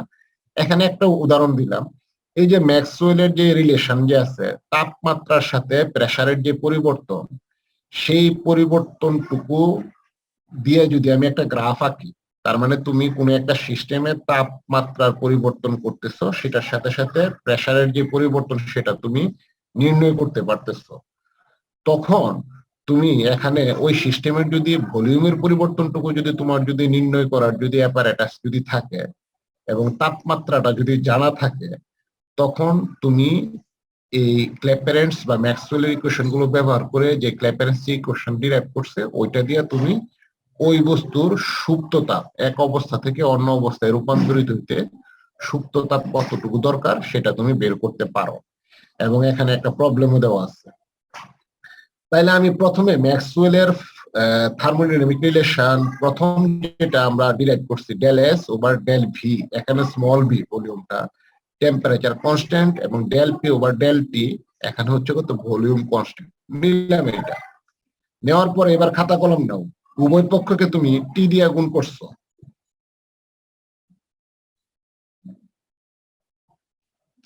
খাতা কলম না নিলেও পারবা তোমরা। Multiplying both sides by T, তার মানে আমার এই ইকুয়েশনটা আমার লেখা ঠিক আছে? ঠিক আছে তো? এখন আমরা সেকেন্ড ল অফ থার্মোডাইনামিক্স থেকে আমরা কি জানি? টি ডেল এস সমান কত? ডেল কিউ আমরা জানি না? তাহলে বাম পাশে আমি কত? Del Q over del V সমান টি বসাইতে পারি, আর ডান পাশ তো ঠিকই আছে। পারি? এই যে 1 2 3 4 এই প্রথম যে 4টা লাইন ইকুয়েশন যে লিখলাম, এটা ঠিক আছে কিনা? গাণিতিক ভাবে ঠিক আছে কিনা? সবাই বুঝছো কিনা? জি স্যার বুঝছি। আচ্ছা, এইবার আসো del Q over del V, এখানে ফার্স্ট ব্র্যাকেটের নিচে আমরা টি লিখছি। এই ইকুয়েশনটা মানে কি? এই ইকুয়েশনের মানে হচ্ছে তাপমাত্রা কনস্ট্যান্ট আর তোমার ভলিউম বা আয়তন পরিবর্তনের সাথে তাপের যে পরিবর্তন, এটাকে আমরা del Q over del V, আমরা অন্যভাবে সঠিকভাবে আমরা কি বলতে পারবো? যে একক আয়তনের পরিবর্তনে অথবা স্থির তাপমাত্রায় একক আয়তনের পরিবর্তনে যে পরিমাণ তাপ শক্তির পরিবর্তন ঘটলো, এটা হলো গাণিতিক ফর্ম কথাটা। এবার আমি বাংলায় যে কথাটা বলছি এটাই দেখো ওরা লিখছে, the quantity del Q over del B, first ব্র্যাকেটের নিচে টি, টি মানে temperature constant, represents the quantity of heat absorbed or liberated per unit change in volume at constant temperature. স্থির তাপমাত্রায় প্রতি একক আয়তন পরিবর্তনে যে পরিমাণ তাপ তোমার কত অ্যাবজর্ব হইলো অথবা লিবারেটেড হইলো, সেটা হচ্ছে আমাদের বাম পাশে যে রাশিটা ডেল কিউ বা ডেল বি ডেল টি, এটা হচ্ছে তোমার হচ্ছে স্টেটমেন্ট। এখন তোমার এখানে আমরা কি দেখতেছি স্টেটমেন্টে? এখানে ভলিউমের কত পরিবর্তন হচ্ছে তাপ গ্রহণ করার কারণে, কিন্তু তাপমাত্রা কত তোমার কনস্ট্যান্ট। আচ্ছা, এবার তুমি বরফ গলা পানির কথা চিন্তা করো, তোমার বরফ যখন গলতেছে তখন তার ভলিউমের পরিবর্তন হচ্ছে, আয়তনের পরিবর্তন হচ্ছে, কিন্তু তাপমাত্রা বাড়তেছে না। একটু আগে যে উদাহরণটা দিলাম, তার মানে এখানে যে ডেল কিউ, যে পরিমাণ তাপটা গৃহীত হইলো অথবা মুক্ত হচ্ছে অন্য কোনো ক্ষেত্রে, সেই তাপটাকে আমরা কি বলবো? সুপ্ত তাপ। সেই তাপটা হইব the latent heat used when a substance change from solid to liquid or liquid to vapour. আমরা জানি ফুটন্ত পানির তোমার কত একটা সুপ্ত তাপ আছে, একটু আগে আমরা বরফ গলার সুপ্ত তাপ উদাহরণ দিছিলাম, ঠিক আছে? আচ্ছা, তাহলে এই সুপ্ত তাপ ডেল কিউটাকে আমি কি বলবো? এল, লেটেন্ট হিট, সুপ্ত তাপের কত প্রতি। আর ডেল ভিটাকে আমরা কি লিখবো? তোমার হচ্ছে দ্বিতীয় যে স্টেট অথবা 1 নম্বর বা টাইমের সাথে ভি2 মাইনাস কত ভি1 ভলিউমের পরিবর্তন। তাইলে এই ইকুয়েশনের উপরের যে ইকুয়েশনটা আছে ডেল কিউ বা ডেল বি টি, এই যে চতুর্থ যে ইকুয়েশনটা আছে, এই ইকুয়েশনের বাম পাশকে আমি লিখতে পারি ডেল কিউ সমান এল ভি2 মাইনাস কত ভি1। ভি1 যদি লিখি তাহলে ডান পাশে যে টি এর যে T into del P over del T, এটা আমরা বসাই দিলাম। বসায় যদি দেই, এইবার তুমি কি করতেছো? এইবার তুমি এই সমীকরণটাকে আমি কি করব? তোমার ডিপি ওভার ডিটি, মানে এক্সাক্ট যে ডিফারেন্সিয়েশনটা তোমার এখানে ইনএক্সাক্ট যে ডিফারেন্সিয়েশনটা আছে, সেটাকে আমি এক্সাক্ট বা পারফেক্ট ডিফারেন্সিয়েশনে নিয়ে নিলাম। ডিপি ওভার ডিটি সমান এই যে বাম পাশে আছে এল ভি2 মাইনাস ভি1, আর টিটা কি যথার্থভাবে কত নিচে যাইব। তাহলে এই যে ক্ল্যাপটনের যে ইকুয়েশনটা, এই ইকুয়েশনটা ম্যাক্সওয়েলের থার্মোডাইনামিক রিলেশন থেকে আমি প্রমাণ করলাম। এখন তুমি বরফ গলা পানির ক্ষেত্রে তোমার তাপমাত্রার পরিবর্তন মাপার ব্যবস্থা আছে, প্রেসারের পরিবর্তন মাপার ব্যবস্থা আছে। তুমি যদি কোনো অথবা সুপ্ত তাপ জানার উপায় আছে, তোমার ভলিউম জানার উপায় আছে, এবং তুমি জানো তাপমাত্রা হচ্ছে কত 0 ডিগ্রি সেন্টিগ্রেড হচ্ছে এখানে তাপমাত্রা। তাহলে খুব সহজেই তোমাকে যদি কেউ যদি প্রশ্ন করে এখানে তাপমাত্রার সাথে প্রেসারের পরিবর্তন কতটুকু হইলো, তাহলে তুমি ডান পক্ষের সমীকরণের যে রাশিটা তুমি ঘরের মাঝে তোমার ছোট ভাই বোনকে নিয়ে যে এক্সপেরিমেন্টটা করতেছো, এই এক্সপেরিমেন্টটা দিয়ে তুমি ইজিলি কত বলে দিতে পারো এই ক্ষেত্রে প্রেসারের পরিবর্তনটা হইলে কত, তোমার এই ডাইন পাশের রাশিগুলোর যে মান, সে মানটুকুর রেজাল্ট যত তত। এটাই হয়েছে এই যে রিলেশন গুলো যে আমরা বের করলাম, এই রিলেশন গুলোকে আমরা কিভাবে আমাদের দৈনন্দিন জীবনে অথবা সাইন্টিফিক কেসে আমরা ব্যবহার করে কোনো একটা প্রবলেম সলভ করতে পারি, এটার একটা উদাহরণ। আচ্ছা, এখানে আর কারো তো কোনো কোশ্চেন থাকার কথা না, কোনো কোশ্চেন আছে?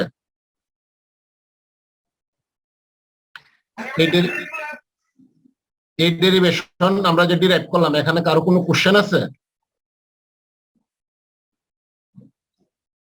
No sir. আচ্ছা, তার মানে এটা একটা অ্যাপ্লিকেশন আমি তোমাদেরকে দিয়ে দিলাম। এরপরের যে প্রবলেমটা আছে, এই প্রবলেমে এই দেখো আমাদের এখানে দিনের শেষে আমাদের এই মানগুলো আমাদের দেওয়া ছিল, আমি ডিপি ওভার ডিটির যে মান আছে সেটা থেকে আমি সুপ্ত তাপের যে মানটা, সেই মানটা কত আমরা বের করছি। এবার ইন্টারনাল এনার্জি যখন আমরা সংজ্ঞা দিই, আমরা কথা বলছি যে ইন্টারনাল এনার্জি কোনো একটা বস্তু, তোমার মলিকুল, তোমার কত যে ভাইব্রেশনের এনার্জি থাকতে পারে, বাইন্ডিং এনার্জি থাকতে পারে, অ্যাটমে তোমার নিউক্লিয়াস, ইলেকট্রন এক্সেট্রা এক্সেট্রা, এই যে শুধুমাত্র গঠনজনিত কারণে যে শক্তিটুকু কোনো একটা পদার্থের ভিতরে সঞ্চিত থাকে, সেটা হচ্ছে কত ইন্টারনাল এনার্জি। এখানে মুশকিল হলো ইন্টারনাল এনার্জিকে আমাদের পরিমাপ করার কোনো সিস্টেম আমরা আজ পর্যন্ত আমরা বের করতে পারি না। কিন্তু ইন্টারনাল এনার্জির কতটুকু পরিবর্তন হইলো, চেঞ্জ ইন ইন্টারনাল এনার্জি, এটা আমরা থার্মোডাইনামিক্স রিলেশন গুলো দিয়ে আমরা ইজিলি কত ক্যালকুলেশন করতে পারি। চেঞ্জ ইন ইন্টারনাল এনার্জি কথাটা হইলো কত ডিইউ। তাহলে ডিইউ যদি চেঞ্জ করতে হয়, তাইলে এখানে ডিইউর যে পরিমাণটা সেটা আমরা ভলিউম আয়তন পরিবর্তনের সাথে কিভাবে হয় সেটা আমরা বের করব। তাহলে এখনো তুমি কত ফার্স্ট থার্মোডাইনামিক রিলেশন থেকে শুরু করলা, শুরু করার পরে আবার আগের মতো কত তুমি টি দিয়ে কত দুই পাশকে গুণ করলা, গুণ করে টি ডেল্টা ডি এর সমান কত ডেল কিউ যদি বসাই দাও, বসাই দেওয়ার পরে তুমি দেখো যে এই যে ছোট এই সমীকরণটা দুইটা দাগের যে এই ডেল কিউ বা ডেল ভি কনস্ট্যান্ট টি সমান টি ইন্টু কত ডেল কিউ বা ডেল টি ইন্টু কত ভি, এই সমীকরণটা পাই না। এবার ফার্স্ট ল অফ থার্মোডাইনামিক্স থেকে আমরা জানি ডেল কিউ সমান হচ্ছে কত ডেল ইউ প্লাস কত পি ডেল ভি। তার মানে ডেল কিউর পরিবর্তে ফার্স্ট ল অফ থার্মোডাইনামিক্স এর রাশিটা যদি বসায় দাও, এবার এই যে del U plus P del V divided by del V, এটা সমান বাম পাশে আমি কি লিখতে পারি, del U over del V plus কত P del V divided by del V. তাহলে ডেল ভি কাটা যাবে, কাটা গেলে এটা যদি রিঅ্যারেঞ্জ করো, লাস্টের যে সমীকরণটা del U over del V at constant temperature সমান সমান কি পাচ্ছ টি ইন্টু কত del P over del T minus কত যে প্রেসার যেটা আছে, এই সমীকরণটা তুমি পাচ্ছ না? পাচ্ছ তো? আচ্ছা, এটা না পাইলে এখানে কিছু তোমাদের কিছু ইয়ে নাই, কোনো সমস্যা হওয়ার কথা না, কারণ এতক্ষণ তোমরা যে অঙ্ক করছো এই অঙ্ক অনুসারে যদি যাও তাহলে তোমরা পাবা। এখান থেকে এমন হইতে পারে তোমার থার্মোডাইনামিক্স থেকে তো আমরা তো অন্তত তো একটা বা দুইটা সমীকরণ তো হবে, তোমার কোশ্চেন তো হবে। এখান থেকে অনেক সময় আমরা করি কি ফুল এক্সেট কত কোশ্চেন আমরা কত দিয়ে দিতে পারি। অথবা সুতরাং এই রিলেশন গুলো এবং আমি যতটুকু পড়াইছি সিলেবাস রিলেশন ডিরাইভ করবা, একটা দুইটা সিম্পল অঙ্ক করবা তোমাদের। আমি তো এখানে একটা অঙ্ক বই আর অঙ্ক আছে, অঙ্ক করবা। আর এই ছোট্ট দুইটা প্রমাণ, ল্যাপ্লাস ইকুয়েশন আর ইন্টারনাল এনার্জি চেঞ্জ, এই দুইটা প্রমাণ তোমাদের পরীক্ষায় থাকতে পারে। তাহলে আমার থার্মোডাইনামিক্স এর সিলেবাসটা আমাদের কত শেষ হয়েছে। তাহলে তোমাদের সাথে আমার সিটিএ পর্যন্ত কয়টা হয়েছে বলো তো? একটা হয়েছে কত রিলেটিভিটির উপরে, না? জি স্যার, আর একটা অ্যাসাইনমেন্ট। আরেকটা অ্যাসাইনমেন্ট। তার মানে আমার সিটি হয়েছে কত রিলেটিভিটি, অ্যাসাইনমেন্ট গেছে তোমার হয়েছে কত nuclear physics. Nuclear physics. Assignment কি তোমাদের সাবমিশন করছো? লাস্ট ডেট কবে ছিল? 17 তারিখ। 17 তারিখ। তাহলে অ্যাসাইনমেন্ট সাবমিট হয়ে গেছে, আমি চেক করে দিই। আচ্ছা, তার মানে আমরা থার্মোডাইনামিক্স থেকে আমরা আরেকটা সিটি দিব, থার্মোডাইনামিক্স থেকে একটা সিটি দিব আর অ্যাসাইনমেন্ট। তাহলে সিটিটা কবে দিবা বলো? স্যার আপনি কি শুধু একটা সিট নিবেন নাকি আরো অ্যাসাইনমেন্ট সাথে একটা? স্যার এইরকম ছোট্ট আরেকটা অ্যাসাইনমেন্ট, একটা সিটি একটা অ্যাসাইনমেন্ট। স্যার সিটি তো স্যার আমাদের এই 23 তারিখ সিটি আছে, তারপর আগামীকাল সিটি আছে স্যার, মানে 24 তারিখের পরে নিতে হবে স্যার। 24 তারিখের পরে কবে দিবা বলো? 25, 26? 25, 26 স্যার নেক্সট বৃহস্পতিবার দিলে কেমন হয়? নেক্সট বৃহস্পতিবার কয় তারিখ পড়তেছে আমি দেখতেছি। নেক্সট বৃহস্পতিবার মধ্যে 27 তারিখ, না সরি নেক্সট বৃহস্পতিবার পড়তেছে তোমার হচ্ছে কত 24 তারিখ হইতেছে বৃহস্পতিবার। স্যার আর 24 তারিখে 25 আমাদের একটা পরীক্ষা আছে স্যার। স্যার তার মানে 24-এর পরে আগামী সোমবারে দাও, ফ্রাইডে স্যাটারডে হচ্ছে 25, 26, 27 তারিখ হচ্ছে আগামী সোমবার, 27 তারিখে ছুটি দাও, ঠিক আছে? জি স্যার। আমি তো সিটি তো সহজে নেই, সস্তা, সবাই তো 100% নম্বর পাবো, ভয় পেও না। আচ্ছা, তাহলে সিটি হবে। আর এরকম আগের মতো একটা ছোট্ট একটা অ্যাসাইনমেন্ট আমরা দিব। কেউ একজন ইটি সিটি আছে তো? আচ্ছা, ট্রিপল সিটি আছে। আমরা 27 স্যার ওই তারিখে চলে আপনি গেলাম। 24 তারিখ বলছিলেন, এই জন্য ক্রস মিসিং যাতে না হয় এই জন্য বলছে আর কি, যে স্যার 24 তারিখ আচ্ছা, ত্রিপলি সিটি আছে। আমরা 27 তারিখের সিটি এবং এই 27 তারিখের ভিতরে তোমাদের তো সিটি আছে। এখন আমার যে স্ট্যাটাস হয়েছে, তোমরা 2 সেকশন মিলে আমাকে যদি 2 ঘন্টার যদি আর যদি 2 দিন যদি সময় দাও, আমি শেষ করে ফেলতে পারবো। স্যার কয়টা চ্যাপ্টার আছে? আর হচ্ছে আমার 2টা চ্যাপ্টার আছে। একটা হচ্ছে তোমার হচ্ছে থার্মোমিটার, থার্মোমিটারে তোমাদের লেকচার কন্টেন্টে ওইখানে লেকচার হচ্ছে 4টা। আর হচ্ছে তোমার হচ্ছে হিট ট্রান্সফার, এখানে হচ্ছে 8টা লেকচার হচ্ছে আমার প্ল্যান অনুসারে। তো এই লেকচার গুলো আমি যেহেতু খাতা কলমে কম লেখাবো, আমি 4টা লেকচারে শেষ করতে পারবো। 4টার জায়গায় যদি একটু বেশি লাগে, না হলে একটা ক্লাস আমরা পরে নিব। আগামীকাল কি তোমরা 2 সেকশন কি একসাথে ক্লাস করতে পারবা? জি স্যার, সকালে তো আমরা স্যার 1 ঘন্টা একসাথে ক্লাস করতে পারবো 2 সেকশন স্যার। তো এরপরে আবার উমর মিয়াম স্যারও কি আমার মতো বাটে পড়ে রয়েছে? উনিও তাই, উনি 11টা থেকে আগামীকাল। জি স্যার, 11:30 থেকে স্যার। তাহলে আগামীকাল সকালে পিরিয়ডটা তোমরা আমার সাথেই করো, একসাথে 2 সেকশন কম্বাইন্ডলি করো। জি স্যার, এরপরে একসাথেই গত করবো। সপ্তাহে তো টাইম দাও নাই। হ্যাঁ, কিন্তু এই সপ্তাহে কিন্তু আমাকে অবশ্যই টাইম দিতে হবে, এক্সট্রা টাইম দিতে হবে, ঠিক আছে? জি জি স্যার, অবশ্যই স্যার। আমার সিটি তো রইলো। এখন তোমরা তো অনেকে দেখো অ্যাবসেন্ট থাকো, তাইলে আমার রোল নাম্বার গুলো আমার কত লিখে ফেলাটাই আমার কত বেটার। কিছু অ্যাবসেন্ট দিয়ে 4-5টা ক্লাস মিস হবে যারা অ্যাবসেন্ট থাকো, তাতে অ্যাটেন্ডেন্সের নম্বরটা একটু কমুক। 4-5টা ক্লাস মানে তো অনেক ক্লাস মিস। এখানে আজকে আমার সাথে কে কে আছো? রোল নাম্বার 73 আছো না চলে গেছো? স্যার আমি মোবাইলে কথা লগ ইন আছে। রোল নাম্বার 5, হ্যাঁ বলো। না স্যার, আপনি জিজ্ঞাসা করলেন না আসি না চলে গেছি এই জন্য স্যার। ও আচ্ছা, ঠিক আছে। রোল নাম্বার 5 এই মুহূর্তে রোল নাম্বার 5 আছে। এরপর আছে রোল নাম্বার কত 127। এরপরে তোমার আছে কোথায় আমার এখানে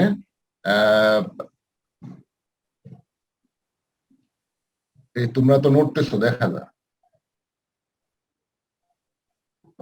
স্যার আমি পার্টিসিপেন্টের লিস্টে আপনাকে স্ক্রিনশট নিয়ে মেল করে দিই স্যার।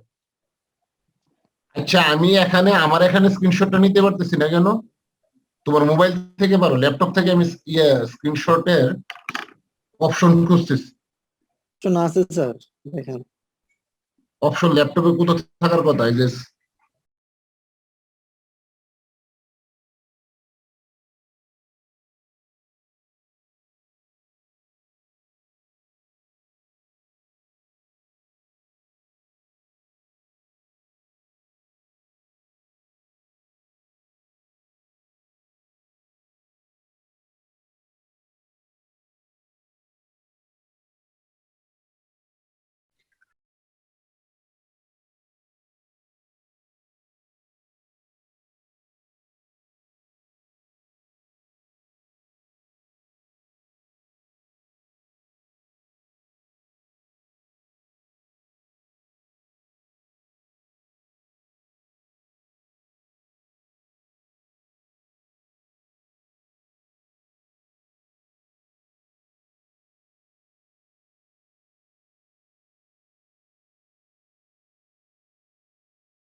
এই হিট ট্রান্সফারের যে অংশটুকু আছে, যে তাপ তোমার এই ট্রান্সফার, তাপের যে তোমার যে এক জায়গা থেকে যে আরেক জায়গায় যে তাপের যে স্থানান্তর হয়, এখানে কয়টা পদ্ধতি আছে এটা তো তোমরা জানো, বলো তো?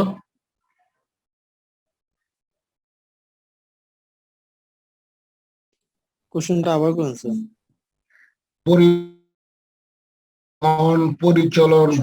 পরিবহন, পরিচলন, বিকিরণ, এই 3 পদ্ধতিতে তাপ এক জায়গা থেকে আরেক জায়গায় স্থানান্তরিত হয়।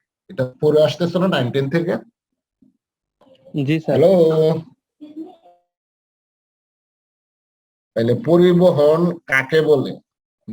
ভুল বা শুদ্ধ হওয়া নিয়ে চিন্তা করো না, মনে যা আছে তা বলতে থাকো।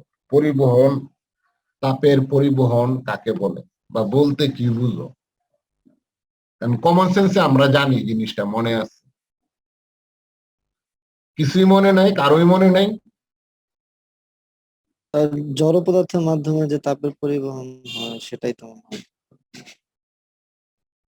আচ্ছা, তোমাদের যদি ভালোভাবে মনে নাই বোঝা যাচ্ছে, আমি আমি প্রশ্ন এবং উত্তরের সাহায্যে তোমাদেরকে মনে করাবার চেষ্টা করি। তাহলে কঠিন, তরল, বায়বীয়, এই 3টা যে পদার্থের যে অবস্থা আছে, এর মধ্যে সলিড স্টেট, কঠিন অবস্থায় তাপ কিভাবে সঞ্চালিত হয়? পরিবহন, পরিচলন অথবা বিকিরণ পদ্ধতিতে। কঠিন পদার্থের মধ্য দিয়ে তাপ কিভাবে সঞ্চালিত হয়? কোনটা মনে আছে বলো? পরিবহন। পরিবহন, গুড। পরিবহনকে ইংরেজিতে বলে কন্ডাকশন, পরিচলনকে ইংরেজিতে বলে কনভেকশন, আর বিকিরণটা, এটা তোমরা বেশি মনে শব্দটা ইউজ করো, সেটা হচ্ছে রেডিয়েশন।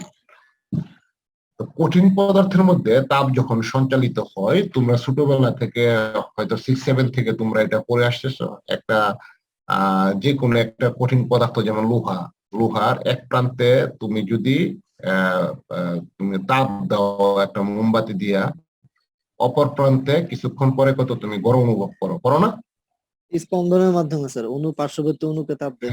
হ্যাঁ, স্পন্দনের ইংরেজি টার্মটা কি হবে? ভাইব্রেশন। ভাইব্রেশন। এটা কি হয়?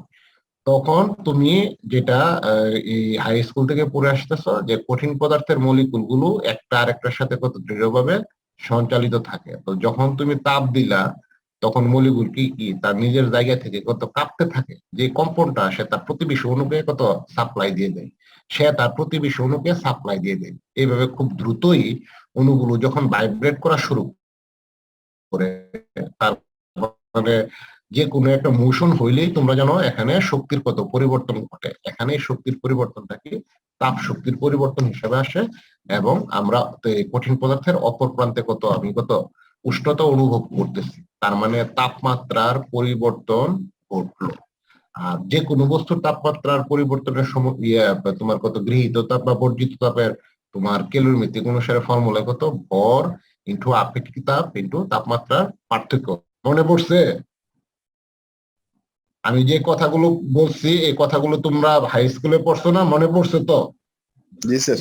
তো আচ্ছা, এবার পরিচালন পদ্ধতির এরকম তোমাদের হাই স্কুলে পড়া থেকে একটা উদাহরণ দাও তো, যারা টিউশনি করো তাদের জন্য তো ইজি হওয়ার কথা।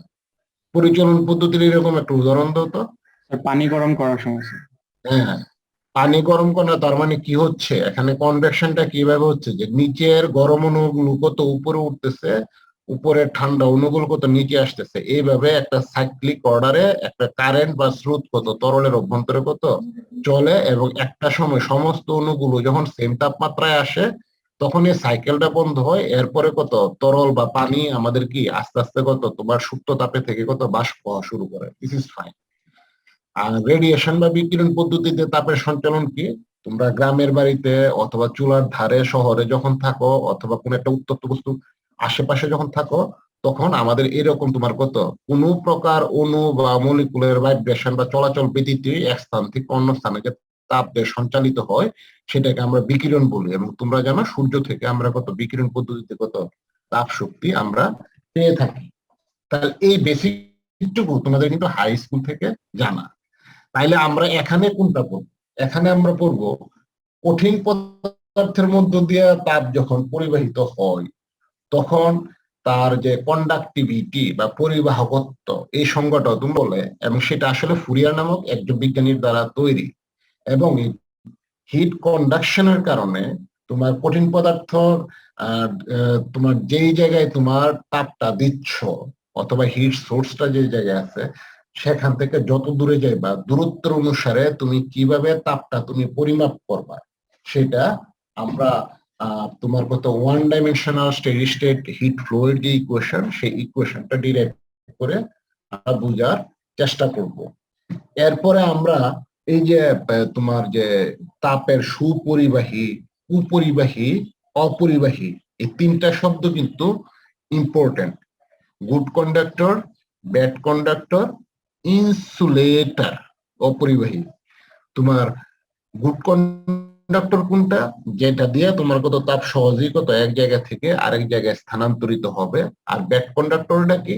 খুব অল্প পরিমাণ কত কন্ডাক্টিভিটি পাবা তুমি। যেমন মাটি কিন্তু পিওর ইনসুলেটর না। তোমরা সিভিলের কোন একটা মেয়ে জানি আমাদের এই যে ইন্টারমিডিয়েটে আরে তোমার ল্যাবে যে লিজ মেথডে যে তুমি থার্মাল কন্ডাক্টিভিটি মাপো, এই পদ্ধতিতে সে কোন একটা ম্যাটেরিয়াল ইউজ করতেছে, সে তার রিসার্চ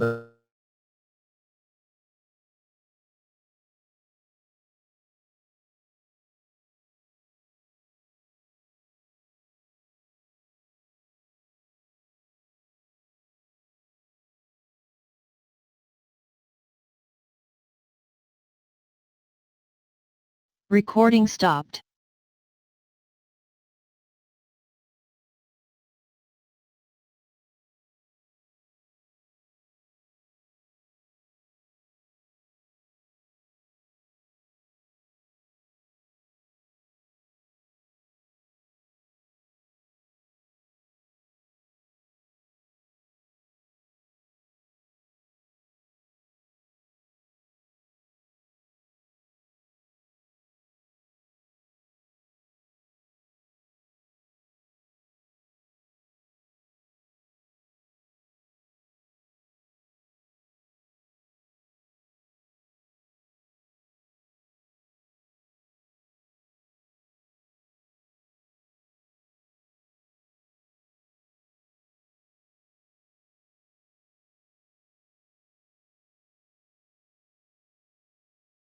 সবাই একজন আরেকজনের সাথে কানেক্টেড আছে এখন? জি স্যার। স্যার আচ্ছা, তো আমি যে কথাগুলো বলতেছিলাম, এখানে আমাদের যে কাজটা সেটা হচ্ছে আমরা শুধু সলিড পদার্থের অংশটুকুনি আমরা করব। পড়ার পরে এখানে প্রথম যে জিনিসগুলো আসছিলাম, তোমাদের এমআইটির ওপেন যে কোর্স আছে তোমার এরোনটিক্স এন্ড অ্যাস্ট্রোনটিক্স ডিপার্টমেন্টে, এখানে তোমরা এরপরে এনপিটেল ইন্ডিয়ার কতগুলো কোর্স আছে, যারা একটু অ্যাডভান্স স্টুডেন্ট আর একটু জানতে চাও যে ইঞ্জিনিয়ারিং এর ক্ষেত্রে তোমার কিভাবে কাজে লাগে, তারা ওয়েবসাইটটা আমি দিয়ে দিলাম। তোমরা এরকম প্রত্যেকটা কোর্সেরই আছে। আমাদের যে ওই শিক্ষকরা অনেকে ভালো জানেন, ভালো পড়ানো, তার মানে এই না যে আমরা একবারে কম জানি। তবে ওনাদের ক্ষেত্রে যে সুবিধাটা আছে, এই যে ওনারা মনে করো কাজ করার সময় এরকম প্রতি সেকেন্ডে ইন্টারনেটের সমস্যায় পড়ার নাই, ডিপার্টমেন্ট বা বিশ্ববিদ্যালয় তাকে যখন নিয়োগ দেয় তার অন্তত একটা কম্পিউটার এবং প্রিন্টিং এর একটা ব্যবস্থা করে দেয়, ইত্যাদি ইত্যাদি বিভিন্ন কাজ আছে। আচ্ছা, ওইগুলি বাদ দিলাম। আচ্ছা, এনার্জি, এই যে এনার্জি আমরা এতক্ষণ যেটা বললাম যে একটা লোহার এক প্রান্তে যদি তাপ দাও, দিনের শেষে মলিকুল গুলো কত ভাইব্রেট করবে। তার মানে এনার্জি দিনের শেষে সে কোনো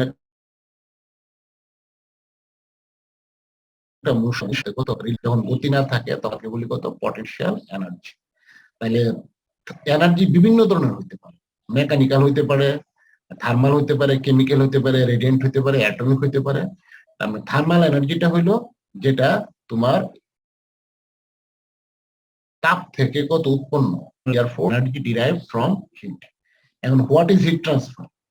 তার মানে হিট ট্রান্সফার একটু আগে আমরা বলছি heat can be transfer in various forms such as conduction, convection and radiation. তাহলে হিট ট্রান্সফার হলো তোমার হচ্ছে যেখানে হিট থাকবে সেখানে তাপমাত্রার সাথে সম্পর্কিত, যেটা আমরা থার্মোডাইনামিক্স থেকে আমরা দেখে আসলাম এবং জিরোথ ল অফ থার্মোডাইনামিক্স দেখলাম, আমরা থার্মোমিটার ইন্ট্রোডিউস করতে পারছি। তার মানে থার্মাল এনার্জি এই যে ট্রানজিট ভ্রমণ করবে এক জায়গা থেকে আরেক জায়গায় বিকজ অফ টেম্পারেচার ডিফারেন্স। এবং তোমরা হাই স্কুল থেকে জানো যে উষ্ণতম প্রান্ত থেকে ঠান্ডা প্রান্তের দিকে টেম্পারেচার কত ডিফারেন্স। এখন যদি কেউ আমাকে বলো যে আমার এই কোয়েশ্চেন আমার কেন পড়া দরকার, এখন তোমরা যারা জিআইএস বা সিভিল ইঞ্জিনিয়ারিং এ যারা কাজ করবা তারা একটা পর্যায়ে গিয়ে তুমি রাডার মেট্রোলজি অথবা তোমার যে আবহাওয়া বিজ্ঞান অ্যাটমসফেরিক ফিজিক্স অথবা অ্যাটমসফেরিক সায়েন্স অথবা ভূগোল তোমাদেরকে পড়তে হতে পারে, মাস্টার্সে গিয়ে একটা দুটো কোর্স কিনতে হতে পারে। এবং তোমরা নিম্নচাপের সংজ্ঞা থেকে তোমরা ভূগোল থেকে তোমরা জ্ঞান থেকে তোমরা যেটা জানো সেটা হচ্ছে কোনো এক জায়গার যদি তাপমাত্রা হঠাৎ করে কোনো কারণে বিভিন্ন কারণে তোমার কত কমে, সেটা সাগরের উপরই হোক বা স্থলভাগের উপর হোক, তখন কত ওই অন্য উষ্ণ জায়গার যে বায়ু সেটা প্রবল বেগে কত ঠান্ডা জায়গার দিকে কত প্রবাহিত হয় এবং সেভাবে কত আমাদের নিম্নচাপ বা ঘূর্ণিঝড়ে তৈরি হয়। তাহলে this is the way physics is dealing our everyday. এখন এই যে উদাহরণটা দিলাম, তার মানে উষ্ণতম জায়গা থেকে তোমার কত নিম্নতম তাপমাত্রায় বা ঠান্ডা জায়গায় শীতলতম জায়গায় কত বায়ু প্রবাহিত হচ্ছে, যেটা আমাদেরকে ঘূর্ণিঝড় তৈরি করে। ঠিক একইভাবে প্রত্যেকটা জায়গায় যখন তাপমাত্রা ডিফারেন্স হবে তখনই কত হিট ট্রান্সফার হবে। তো এই একটা লাইন যে পড়লা, আমরা পড়তেছি ফিজিক্সের ক্লাসে, গেছি সিভিলে, এরপরে ওইখানে গেছি আমি অ্যাটমসফেরিক ফিজিক্সে, ওইখানে গেলাম আবহাওয়া বিজ্ঞানে। তার মানে তোমার সবকিছু একটা লাইন যখন পড়লা, তোমার দৈনন্দিন জীবনের আশেপাশে জিনিসটাকে চেষ্টা করবা, আমরা সবাই পারি না, আমিও যে পারি এমন কোনো কথা না, একটু কম্পেয়ার করার জন্য। তখন তোমার মোটিভেশনটা কত বাড়ে। তাহলে থার্মাল এনার্জির সংজ্ঞা আমরা দিলাম। মোডস অফ হিট ট্রান্সফার তোমরা দয়া করে লাইন বাই লাইন পড়বা, যেহেতু আমাদের কিনা বলে যে পরীক্ষার সময় অবজেক্টিভ দিতে পারি, একটু লাইন বাই লাইন পড়বা। আচ্ছা, কনডেনশন কনভেকশন এগুলো তোমাদের সিলেবাসের অংশ না, কিন্তু দিয়ে রাখলাম, আবার একটু রিভিউ করলাম। আচ্ছা, এই কথাগুলো অলরেডি বললাম যে এখানকার এই যে গ্রাফটা, এই যে ছবিটা আছে, এই ছবিটা কোনো একজন আমাকে ব্যাখ্যা করার চেষ্টা করো তো নিজের মতো করে। যে কন্ডাকশন থ্রু গ্যাস, এটা কিন্তু কঠিন পদার্থ না। কোনো একটা পাত্রে অথবা কোনো একটা টিউবে অথবা একটু আগে যে আবহাওয়া বিজ্ঞানের কথা বললাম, তুমি যদি গ্যাসিয়াস যদি মৌলকূল থাকে তখন এখানে কন্ডাকশনটা কিভাবে হয় সেটা একটা বর্ণনা বা চিত্র এখানে আছে। এই শুধু ছবিটা দেখে ছবিটার একটা বর্ণনা দিবা। You are a engineering student, please, যে কোনো একজন, কোনো সায়েন্স জানো না, তুমি শুধু জানো তাপমাত্রার পার্থক্যে তাপ প্রবাহিত হয়। ট্রাই করো, চেষ্টা করো।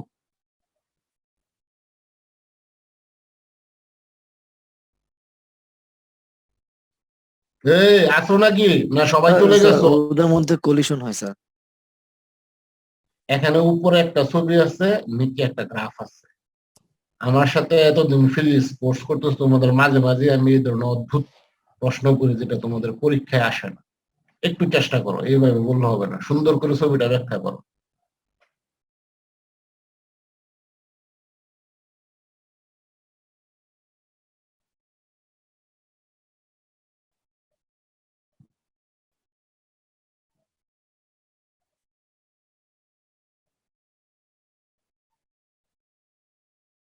এই যে বুবা বুবা সেজে থাকলে হয়? এখানে কি তোমাদেরকে জেল জরিমানা দিব? রোল নাম্বার 16 জয় সরকার, আপনি বলেন তো।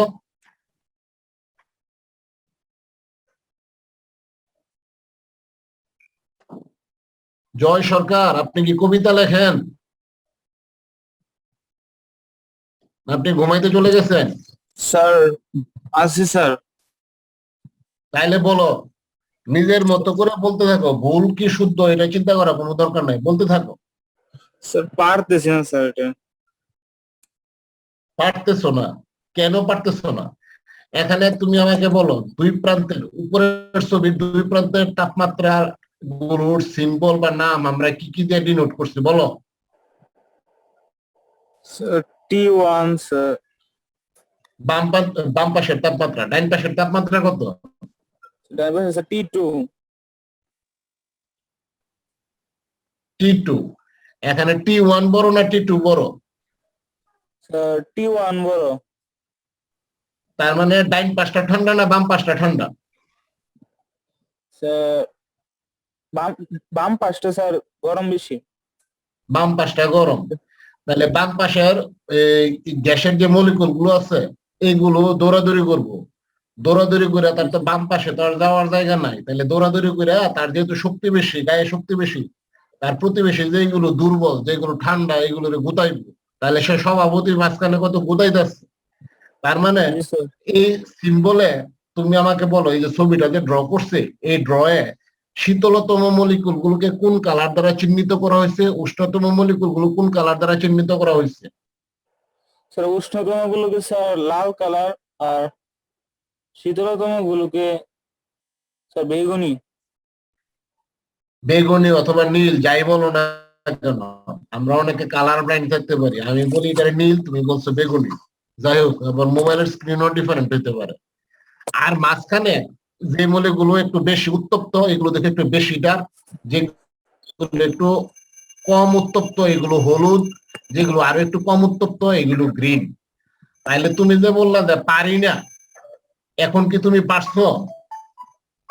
তার মানে তুমি যদি বর্ণনা দাও যে এখানে কোনো একটা পাত্রে গ্যাসিয়াস মলিকুল আছে, পাত্রের বাম পাশের তাপমাত্রা উষ্ণতম প্রান্তের তাপমাত্রা T1 আর শীতলতম প্রান্তের তাপমাত্রা হলো T2। উষ্ণতম প্রান্তে তাপমাত্রা বেশি থাকার কারণে মলিকুল গুলো লাল মলিকুল গুলো তোমার এরা কত মুভমেন্টটা বেশি থাকবে, এরা ডান পাশে ঠান্ডা মলিকুল গুলোকে কত আস্তে আস্তে কত এরা কত কলিশন আসবে এবং তাপ কত ট্রান্সফার করবে। এবং আমরা দেখতেছি শীতলতম মলিকুল গুলো কত নীল রং দিয়ে চিহ্নিত করা হয়েছে, আর বাকি ইন্টারমিডিয়েট মলিকুল গুলো কত তোমার অন্য কালার আছে, হলুদ অথবা ডার্ক ইয়েলো আছে। একটা সময় এদের যে বাল্ক যে মোশন আছে যেগুলো উষ্ণতম যেগুলো তাপমাত্রা বেশি এগুলো স্বভাবতই কত তোমার কত ডান দিকে তোমার ঠান্ডা মলিকুল গুলোকে কত এদের সাথে কলিশন হবে, হিট ট্রান্সফার করবে, এবং এইভাবে তোমার কত বাম থেকে কত ডান পাশে কত হিটটা কত ট্রান্সফার হবে। তাহলে আমি তোমাকে প্রশ্ন করে যে উত্তরগুলো বললাম এবং বের করলাম আর আমি যে বর্ণনা দিলাম দুইটা কি একই রকম হইলো না? তাহলে প্রথমেই যে পারি নাই বললাম, এই পারি না মানে এটা একটা ক্রাইম, অ্যাবসলিউট ক্রাইম। তুমি কি আসলেই পারো না জয়? স্যার বুঝতেছিলাম না স্যার। প্রথমে ইনস্ট্যান্টলি বললা যে পারি না, তুমি কি আসলেই পারো না? তাইলে প্রথমে স্যার চিত্রটা দেখে স্যার বুঝতে পারছিলাম না। হ্যাঁ বাবন মনে হয় একটু আওয়াজ পাচ্ছি, আমি এখনো ক্লাসে আছি তো মনে হয় একটু আওয়াজ দিচ্ছে, মনে উঠছে। আমি ক্লাস শেষ হবে আর 10 মিনিট পরে আমি ওইদিকে যাচ্ছি আর কি। ঠিক আছে, ওকে। প্রথমে তুমি আবার আর্গুমেন্ট দিচ্ছ, তোমার এখন আমি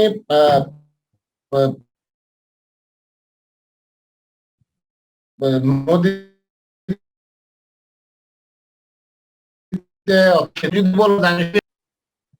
তাহলে কি হবে তোমার উত্তর? তুমি সাঁতার পারি না বলে কি হাত পা চূড়া বন্ধ করবা জয়? হ্যালো, না স্যার। তার মানে তুমি তোমাকে নিজেকে সেভ হইতে পারো। তা আমি যে প্রশ্নগুলো করলাম তখন তুমি উত্তর দিতেছ, একই প্রশ্ন ছবিটা দেখে তোমার মনে কেন আসবে না সেটা হচ্ছে প্রশ্ন। সুতরাং একবারে পারি না বলবেন, একবারে পারি না বলা দিস ইজ এ ক্রাইম। এবং এই জাতীয় যদি আনসার যদি দেও তোমার ভবিষ্যতে যদি কোনো ইন্টারভিউ যদি ফেস করো চাকরি ক্ষেত্রে হবে না, এবং ব্যবসার ক্ষেত্রে তুমি যদি যাদের সাথে বিজনেস ডিলিং করবা এদের সাথে যদি এইভাবে যদি কথা বলো এটাও হবে না। যাক, এবার আমাকে দ্বিতীয় আরেকজন আমাকে টি ভার্সেস এক্স যে প্লটটা আছে, হাই এনার্জি এবং লো এনার্জি, উপরের প্লটের সাথে এটা মিল আছে। এই প্লটের একটু বর্ণনাটা উপরের প্লটে আমরা দিয়ে দিচ্ছি। এবার আসো আমরা এই উপরের যে ছবিটা আঁকলাম আর নিচের যে টি ভার্সেস এক্সেস যে গ্রাফটা আছে দুটো আসলে একই জিনিস। অন্য কেউ একজন আমাকে ব্যাখ্যা করো, কে ব্যাখ্যা করবা? রুল নাম্বার 4, লাবণ্য।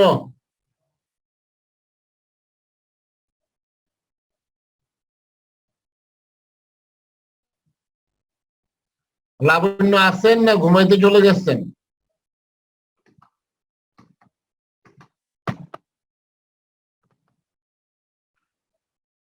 Anyone volunteering? কথা বলে না কে বেশি? আলামিন না কে জানি কথা বলে। আলামিন তুমি আছো? কি ডিনোট করছে এখানে? এক্স দ্বারা হচ্ছে এই এখানে সুন্দর একটা প্রশ্ন করছো। এখানে উপরের ছবি আর নিচের ছবি দেখা একটা এরিয়া আছে, লো এনার্জি। সুতরাং তোমাকে বুঝে নিতে হবে বাম পাশ থেকে ডান পাশের যে দূরত্বটা, সেই দূরত্বটা এখানে এক্স দ্বারা নির্দেশ করছে। তার মানে বাম পাশে হচ্ছে তোমার অরিজিন 0, আর 0 থেকে যত ডাইনে যাবে তত কত এক্স এর মান বাড়বে। আর ওয়াই অক্ষ হচ্ছে কত টেম্পারেচার, উপরের ছবি আর নিচের গ্রাফের সাথে। এটা হলো সম্পর্ক। এবার বলো। স্যার বাম পাশে যেগুলো মলিকিউল, এদের তাপমাত্রা বেশি, তাপমাত্রা যেহেতু বেশি, এরা বেশি ছোটাছুটি করছে, তার মানে এদের মধ্যে মোশনটা বেশি আছে, যার কারণে এদের এনার্জিটা বেশি। আর বাম পাশে যেগুলো আছে মানে ধীরে ধীরে বাম পাশে যেতে থাকে, তাহলে তাদের মধ্যে তাপমাত্রা কমতে থাকবে ধীরে ধীরে। তাপমাত্রা যদি কমে তাহলে ছোটাছুটি কম আছে, তার মানে মোশন কম, সেই জন্য এনার্জিও কম। এই তো স্যার।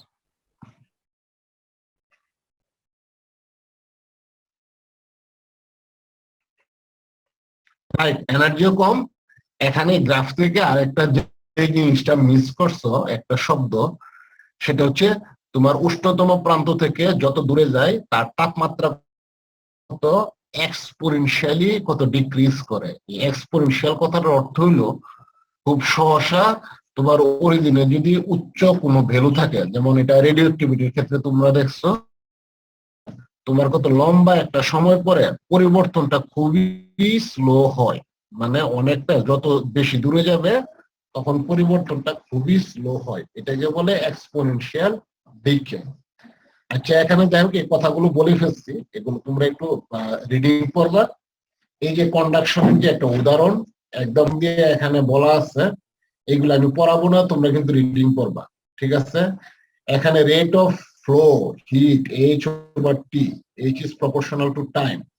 এখান থেকে আমরা কন্ডাক্টিভিটি কে এর সংজ্ঞা দিই, এবং এটার সংজ্ঞাটা তোমরা 9 10 পড়ছো, আই এম শিওর, আমার যতটুকু মনে আছে। এই কন্ডাক্টিভিটি এস কে অন্য অনেক জায়গায় কত কিউ হিসাবে লেখে, তাকে আমরা এতদিন থার্মোডাইনামিক্সে পড়ে আসছি। এই যে অংশটুকু আছে, এই হিট ট্রান্সফার, ল, কন্ডাকশন, কনভেকশন, অ্যাজাম্পশন, এই আমার এখানকার এই পর্যন্ত তোমরা একটু রিডিং করবা, একটু যতটুকু পারো। আমি যে যাচ্ছি, এখানে দেখো থার্মাল রেজিস্ট্যান্স একটা টার্ম আছে, থার্মাল রেজিস্ট্যান্স, তারপর থার্মাল কন্ডাক্টিভিটি, এগুলো তো আলোচনা হয়ে গেছে, একটা উদাহরণ আছে, অঙ্ক দিয়ে দিচ্ছি।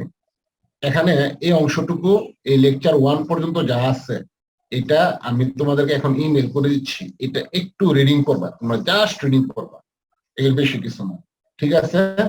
তাহলে আগামীকাল আমরা এখান থেকে আমরা শুরু করব। আজকে তো কিছু একটা ধারণা দিলাম, আগামীকাল একটু দৌড়ায় পড়াবো। তো থ্যাংক ইউ অল। ওকে, ভালো স্যার থাকবেন। City syllabus sir thermodynamics part 1 part 2 একসাথে? থার্মোডাইনামিক্স পার্ট 1 পার্ট 2 পুরোটা অবজেক্টিভ কোশ্চেন দিব, তো খুব কঠিন কোনো কোশ্চেন দিলেন, কিন্তু তোমরা যাতে একবার পড়ো। 1 সপ্তাহ সময় দিছি, প্রতিদিন একটু একটু করে পড়ো, ছোটখাটো অঙ্ক থাকতে পারে, উদাহরণ থাকতে পারে, এগুলো পড়ো, ঠিক আছে? ওকে বাই, শুধু রিডিং করো। স্যার হিট ট্রান্সফার কি আর কোনো স্লাইড আছে, আর কোনো পিডিএফ? আমি আরেকটা স্লাইড আছে, আমি এখনই তোমাদেরকে ইমেল করতেছি, রাইট নাও আমি ইমেল করে এরপরে উঠতেছি কম্পিউটার। Okay sir. ওকে, আচ্ছা পর্যন্ত আমি আপনাকে ইমেল করে দিচ্ছি স্যার।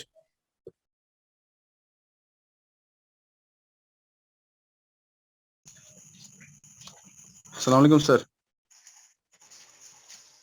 স্যার আমি চলে গেছে।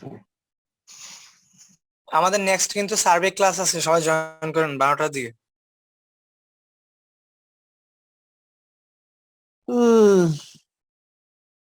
স্যার কিছু পড়তে গেছিল? জাহিদ, হ্যাঁ হ্যাঁ বল ভাই। তো ফির আমাদের 3 ক্রেডিটের ক্লাস না ফিজিক্স?